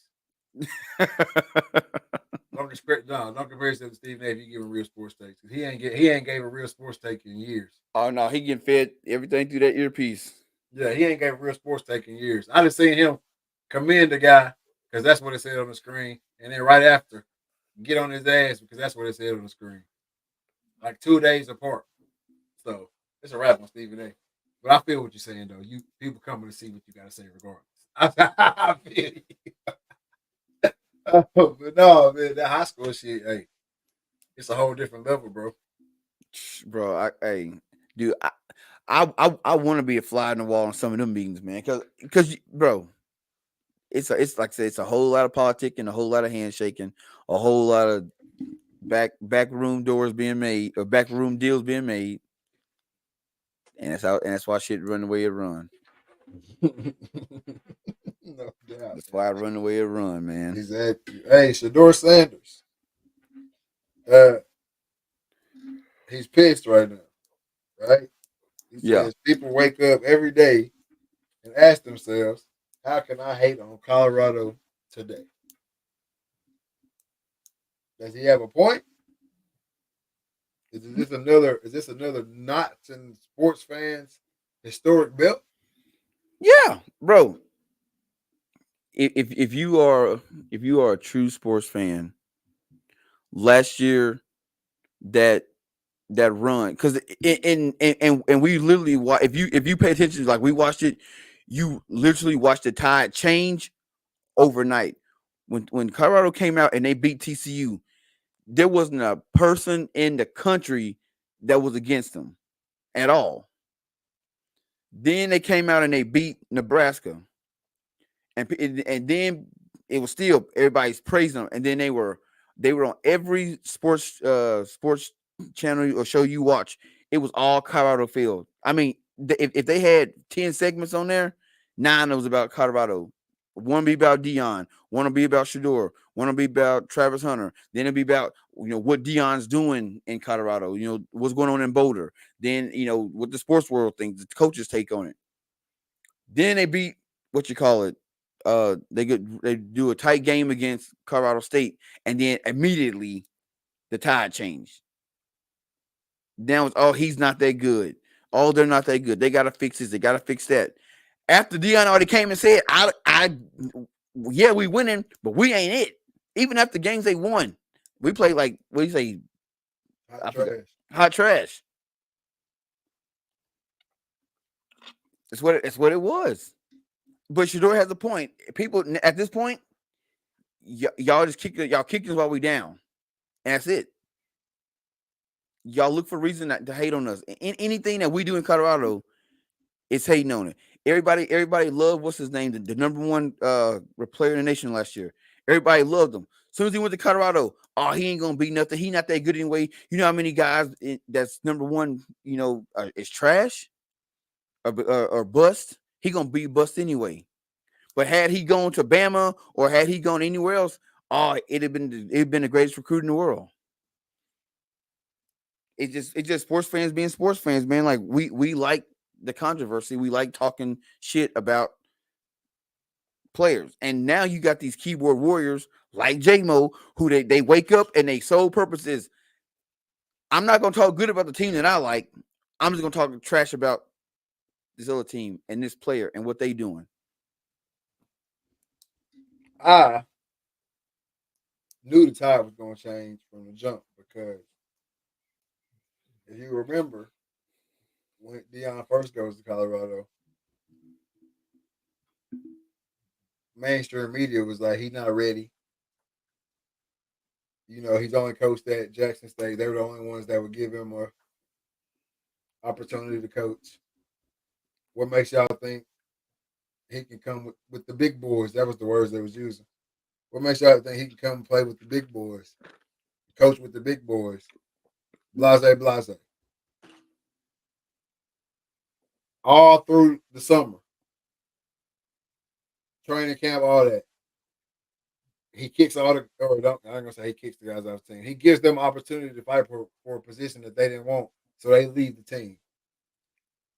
83 new guys.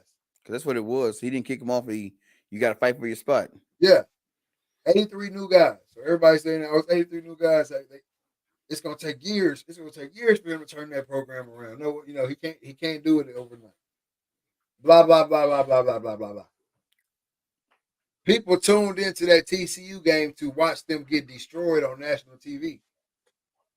I was at walk on here in town. I heard everybody. I heard the talk. People was in there to watch the game to see Colorado get their ass toe up in front of the world. But they didn't. Which left everybody with no choice but to say, okay, I see you. They didn't have a choice. But you still had the group, but it was 1 foot in, 1 foot out type of situation. Like, oh yeah, well, okay, I guess what Dion is doing is great. But then they turn around to their homeboy. Shit, wait till next week though. Yeah, wait till the boy from Nebraska. Well, wait till they get to Nebraska. Play them Cornhuskers. And ain't nobody gave a damn about Nebraska since the 90s. Come on, man. So I knew the tide was going to change eventually unless they put together an unbelievable undefeated season. And you know what I'm saying? Do the legitimately damn near impossible. Was the only way that they was going to keep everybody on their side. But now that the season over with, I'm just like you when it comes to this right here. Now that the season over with, everybody that signs to Colorado now, they're gonna be a bust.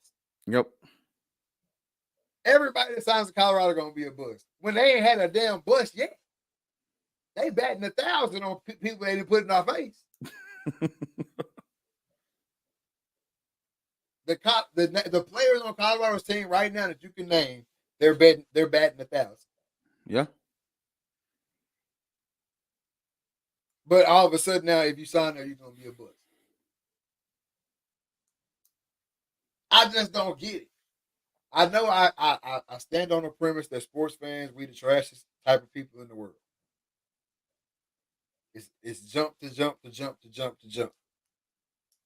But I just don't see how you try to paint this narrative that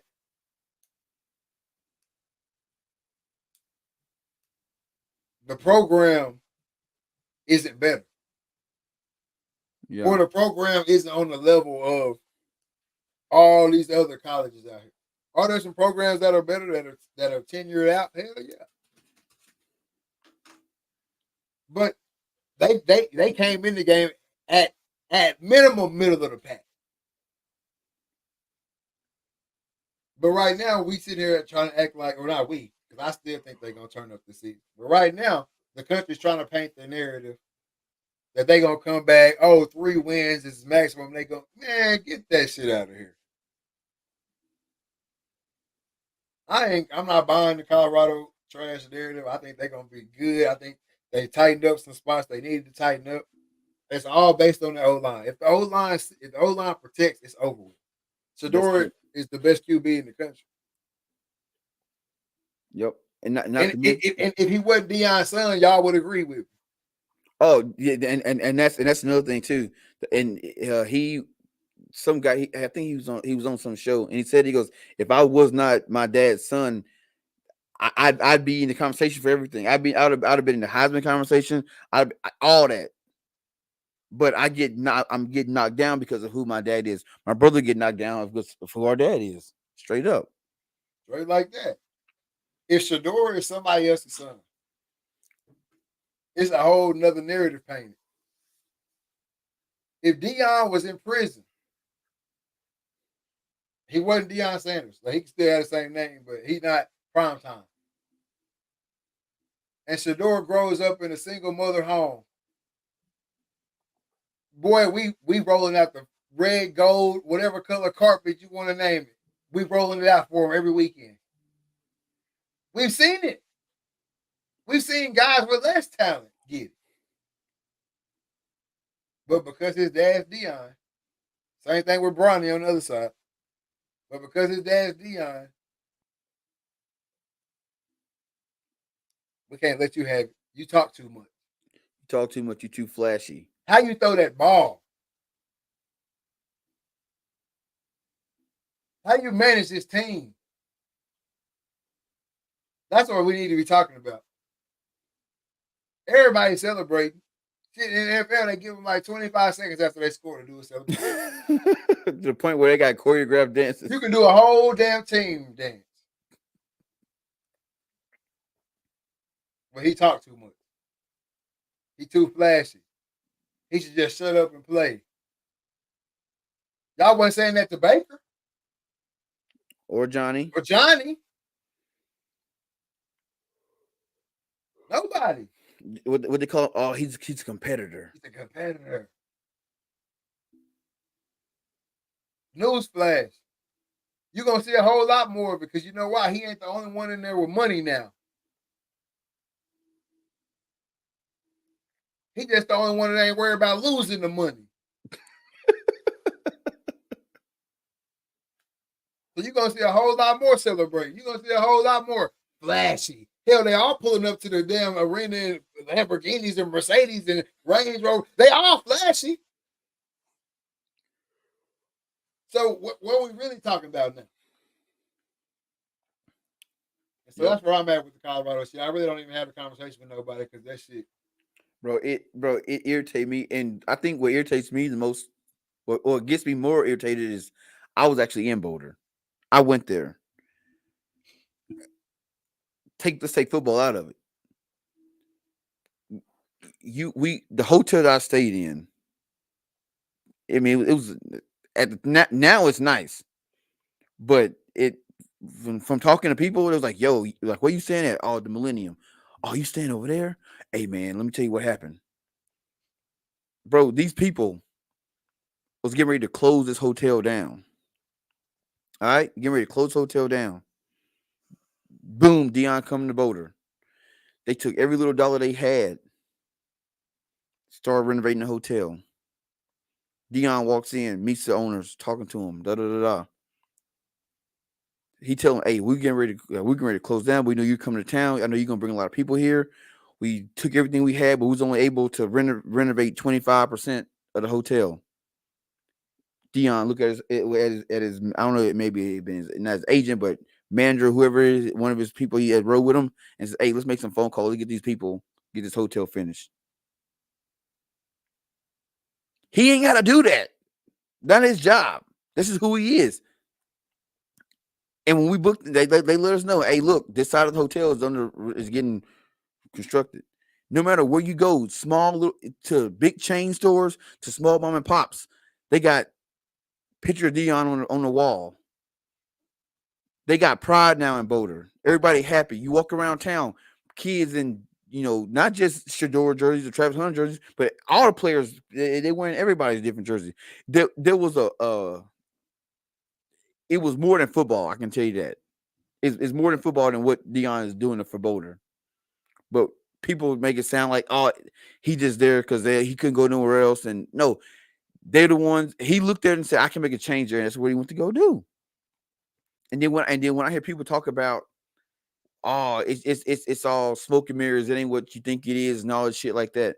It is what it is. But you gotta go experience it. And then for players to leave and talk shit, and I think that's what Shador was more so about, was guys that have left the program. Now all they want to do is talk shit about the program. Bro, you was just here. You were literally just here, and you see what we doing here. But now that you gone, now you want to talk shit. Yeah, but everybody talks shit about the job they just left. Even if they don't leave on bad terms. Yep. That's why I don't even really give too much stock to guys talking shit after they leave. What you supposed to do? You couldn't play here. Of course you talk shit. But even like the tight end that left, he left and started talking. Bro, you a starter. Well, you wouldn't finna be, or you wouldn't have left. There you go. You wouldn't finna be, or you wouldn't have left. Boy, the cameras are on you. If I can't say nothing else about Colorado, the cameras are on you. If you even do a smidget of good shit over there, you going that way. Yep. A one game winning catch in the back of the end zone. Yeah, it's going that way. Which also too, I'm just on the outside looking in. You know what I'm saying? I'm just on the outside looking in. Yeah. Hey, tight end might not have fit in that. Tight end might have been like walking around the locker room scared. Go look at him. Go check it out. Let's just be real. Everybody ain't fitting around in that mud culturally in that locker room. Oh no, not anymore. Oh, I didn't know. No. I didn't know you didn't realize what I was saying. My bad. Tight end. If y'all go, if anybody know who Colorado's tight end was this season, tight end might not have been fitting in. Tight end might not have had nobody to hang out with on the weekend. I'm picking up what you're putting down. Tight end might have been one of the OG Colorado players. And he was. A lot of shit changed. Shit look a lot different. shit look a whole lot different in Boulder right now. That's all I'm saying. You're getting talked to just a little bit. Different. A little bit crazier. you get talked to just a little bit crazier now in Boulder. So I expect guys to leave. I expect guys to say what they're going to say when they leave. Did you leave because of ball? No, none of them left. Yeah, you can the ones that come out and speak out, and that's the other thing I can irritate me. If I'm interviewing these guys, why did you leave? Like no one ever asked that. They never asked that But they ain't gonna tell you the truth even if you do that. because, like for example, the tight end, you didn't leave because of football because you started, bro. You scored a bunch of touchdowns. You got a lot of PT. If you did leave because of ball, you knew what was coming in. We didn't all been there. Well, I can say Yeah, we didn't all, but the people who done been there, you know why. yeah. It's two things. Either one, you didn't play, or two, you got a lot of playing time, but you see who they bringing in, and you like, ugh, shit. I ain't trying to compete with this. I need to strike while the iron's hot. Yeah, there's a lot of shit we don't know too. There's a lot of cats that out of them 83 that came in as new guys this year. Shit, it's about 15 of them that couldn't even suit up. Yep. So it might already be a tight end there. You only played this year because Buddy couldn't play. Oh yeah, there's a couple old linemen that didn't get to suit up this year, or yeah, this last year. 15 total. 15 total players that they brought in could not play for Colorado last year. And that's scary, man. Might have just been a placeholder, my boy. And you probably got told that too. You know, didn't I just say you probably getting talked to a little bit crazy? How many cats that went to college and you had that coaching staff that was in the league before? Yeah. Or one or two coaches on your coaching staff that was in that league. How they talk to you versus how the rest of them college coaches talk to your ass. They talk to you like, hey, straight up, like raw and uncut. Come on, man. Shout out Frank Gans Jr. See, my special things coach when I first got to school, boy, make your ass cry. Hey, boy, hey, how your ass walking back to the dorm room questioning if you even good enough to be in there. and that's a lot of people can't handle that. A lot of people can't handle that, and I know how Deion talks to them cats. He do it on the internet. What the shit he said on the internet times that by 2 or 3, and that's how you get talked to in the meetings. Hey, everybody know about the meetings too. The meetings is really what be having cats get up out of there. Take your ass in that meeting room. You think you the shit? Yeah, you scored a couple game winners for us this year. That's fine and dandy. They lead it off with that. Yeah, you just scored a couple. You just scored a few touchdowns for us this year. But look at what is this shit? What is that Hey, got that laser pen? Like right, the shit right here. You won't be out there no more. Look, hey, all that next year, you see him sitting over there? That's what he here for. And he over there. Yeah. That's how it go down in them. That's how shit go down in them meetings. So when a cat leave a school, bro, I don't expect him to say it was great. If he was gonna say that, he'd have stayed. Yeah. Bro, they need a hard knocks. College edition. Hey, y'all think that they be talking bad to him in the NFL? That's light work because they all millionaires at that point. But them high school in college, a college locker room, a college meeting, a college film session. Man, hey, I wish I had a pen and pad in my sessions, bro, and write down some of the shit that coaches said to kids, bro. I ain't seen grown men cry. Shit, pen and pad was mandatory in our shit. Come in there without one. Hey, boy, I heard a coach tell that cat. He said, "Hey," he told me, he said, "Hey, you gonna be on the first bus back to Paris, Texas. Matter of fact, F that, I'm gonna get you a bus ticket to Texarkana and make your ass walk the rest of the way." Hey, silly, boy. And that's light. Hey, I seen a cat that say, it was special teams meeting. I'm telling you, my cat Frank Gans was lit. Hey, he told the cat right here, hey, you keep doing the same shit right here. You know what that makes you when you keep doing the same mistake over and over again? A dumbass. Matter of fact, I take that back. I'm the dumb man because I keep putting your ass out there. And hey, the hard part is not if you're not the one getting shit on, Ain't is like, you do not laugh. Just sit there, just hey, you gotta put that head down, boy, put that notebook up. What is that? Hey. Boy said, no, I'm the dumb man. I keep putting you back out there.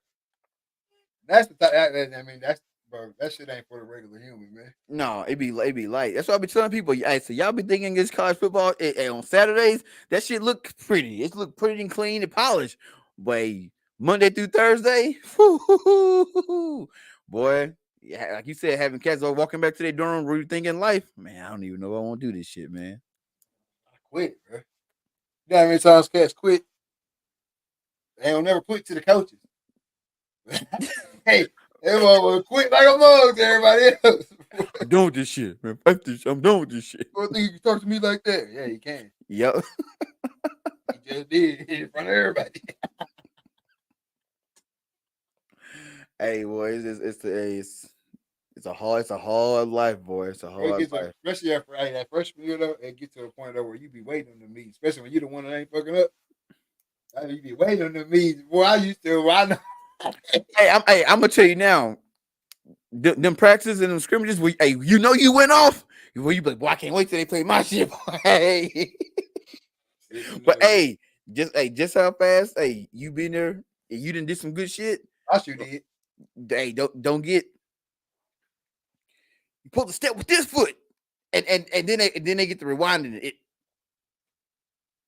and Mm-hmm. they on your ass the whole time. You thought you did some good shit, And then they found two or three more things you done fucked up on in the play. man. Nah, but I used to love going to film when something happened in the game and you just knew they was finna get on. Boy, you just knew it, right? And you if they got on you on the sideline, you know it's gonna be 20 times worse than that film. Oh, Love you thought we didn't see that? it. Hey, I'm gonna wrap it up right here, but I gotta end it on this story. I'll never forget this shit, bro. All right, so me and my roommate, we was on pretty much all the special teams. We was on pretty much all the special teams. Either I was up there, he was my backup, or he was the one that I was his backup. And I remember he was a starter on kick return, and my boy was tired. He like, Reed, go ahead, go ahead and take this kick return. I ain't did kick return in like 2 years at this point. Like I ain't went out there in like 2 years at this point. He said, "Hey, Reed, go ahead and get that kick return, bro. We ain't cleared this shit with no coaches." So I go out there, boy, and they call some shit I ain't never heard before. Oh shit! Hey, bro, they call shit I never heard before. Boy. I'm talking about I done ran the wrong way trying to block and everything. Throw my ass up in that. So why the hell is Ronald Reed out there? Boy, Jarvis was like, I'm a tie. Hey, boy, they ain't show no remorse for that shit either, boy. That shit was funny. That shit was against TCU too. Shit. That shit was hilarious though. We was trash at that point.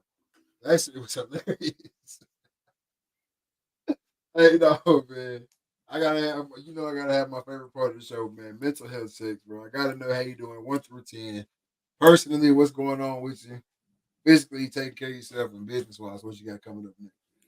All right, man. Personally, like I said, like last week, man, life is good. Uh, Probably as happy as I've been in a long time. Just just chilling, man, living life. So personally, sitting about 8.5, 9. Uh, Physically, man, feeling good. Got up this morning, went on a run. Uh, just been working out. Got off work, went and shot my bow. Still getting in trying to get back in hunting shape. Tech is amongst us. So what I'm saying. And when you get on top of that mountain, it's only one way down. That's finishing. So unless you can make that phone call, and I don't plan on doing that. So just getting back in, bow shape, archery shape, hunting shape, and so physically, man, I'm feeling about 9 right now, man. I feel good down. down 25 pounds and plan on losing another 25 more. And then business wise, man, dude, it's crazy, man. Monday, no, yeah, Monday, I put out a bunch of fillers, man. Just hit up a lot of people that I met at the Iowa Deer Classic and was like, hey, man, you know, what I'm saying, I talk with you guys down in Des Moines. Love to have you on the podcast. And it was like, it's getting kind of, I know it's expo season, but I'm like, man, it's getting kind of dry. People ain't saying nothing. All of a sudden, I get off work today and it's boom, yeah, I'll be on the show. Boom, yeah, I'll be on the show. Boom, yeah, I'll be on the show. So I went from having one show this week to now I got 4 shows lined up. So it's like, like this is what it's about, man. And uh, I'm talking to the president of Hex, and then they make kind of a Faraday uh hunting clothes where like the human body give off microwaves and energy. Well, this suit blocks it off, and I mean they do tests where they're out in the field and do walks right up on a deer, like 5 yards. Deer can't, like, you know, deer looking this way, and by the time he look up, it's too late. I'm already up on you. So talking to him tomorrow night, I got Skip from Gearhead Archery. They make a really unique bow that, bro. I got to see some pictures of their bows. It's like some crazy shit they doing with bows. Yeah. And and then this guy named Bodie Turner, 15 years old, won the Vegas shoot 2 years ago at 15, became a pro at 15. Have him on the show. So I mean, I've got this guys coming through woodwork, man, and the podcast is great. Getting the merch up, got some new designs coming out, and it ain't gonna be like last year where I was like, "Oh, new design coming out." No, I got a new artist that I send him stuff and he get it back to me. So I got probably about right before tax, so new merch gonna hit. It's gonna be the tax merch. We all gonna have it at tax. So uh, I'm looking forward to that. So business wise, man, I'm at about a 10 green arrows going up, man. It's just everything's good. Yeah. That's what I like to hear. And for myself, personally, man, I can't complain. Hey, stacking days on top of days, just trying to get better day by day, bro, or whatever it is, my craft, whatever. Just trying to get better day by day, man. But no, everything's solid right now. Um, can't complain at all. So I give myself 9, 8, 9 green arrows going up right there. Physically, man, like I keep saying, man, I just feel good right now. My time to shine, my time of year is right around the corner. We're getting closer and closer to it every day. The sun's starting to peak out. We're getting up to about 76, 75, 78, around there right now. I'm ready for the 85s and the 90s to get around here so I can, really, really be outside. Then obviously right now is also the pollen season. So it's on top of everything. It's tragic. Um, but other than that, uh, I feel good, man. I'm not too stopped up from it right now, so hey, I'm feeling good. I give myself about an 8, 9 right there too as well. Green arrows going up, and then business wise, man, I can't complain at all. A lot of stuff going our way. With the Read Talk and Listen podcast, man. Nicholas Reed Photography is live now on Facebook. So if you want to get over to that and check out some of my work, book, anything like that, you can do it all through the Facebook page. Also over on Instagram, man. Just trying to keep pushing that content out. Read, talk, and listen now. We over on the Instagram, man. Shout out Swave over there on Instagram. I mean, not on Instagram, on TikTok. I'm sorry. Uh, LinkedIn with them. We're gonna try to run the TikTok numbers up before whatever happens. With the TikTok world. Um, yeah. So just business wise, man, everything is going crazy right now. Tech coming up. Can't wait to get out there, shake some hands, meet some new people, get some people on film, get some people sat down and talked to and interviewed and have all that on film, man. Um, just got a lot of stuff coming down the pipeline just leading into the summer. I'm super, super, super excited. Um, Episode 10 of season 6 sounds crazy. But we're here. You know what I'm saying? We're still going, still putting out content. More and more people coming to the page every single day. I think we're around like 1.2, 1.3K now. Yep. So shout out to the fans, shout out to the listeners. The engagement is up. Shout out to y'all for that, man. Y'all keep hitting that share button, keep hitting that like, keep commenting, man. Keep talking to us. We're gonna talk back. every time, man. So shout out to y'all for that. Um, I don't want to miss nothing on business wise. So we got a lot going right now. Like Trader said, new Dread Archer merch, uh, RTL merch still in the work in progress. Not sure what that's gonna look like when it hits, but it's gonna hit. Um, we're just gonna keep rocking like this, man. So I'll give business, man, 10. Green Arrow is still going up on the 10 spot. Um, for myself. For sure. Before we get out of here, you got the last words for the people. I know we went for 3 hours now. I know, man. Hey, time is now, man. Get out there, man. Right now, if you're trying to do something, go and do it. Stop waiting on it, man. Stop waiting on it. Start small and build up. That's it. That's all I can say, man. No, no doubt, no doubt. Hey, it's time. Like he said, the time is now. We're moving into March. We're not moving into March. We're 13 days into March, so we really truly moving Moving into out. April.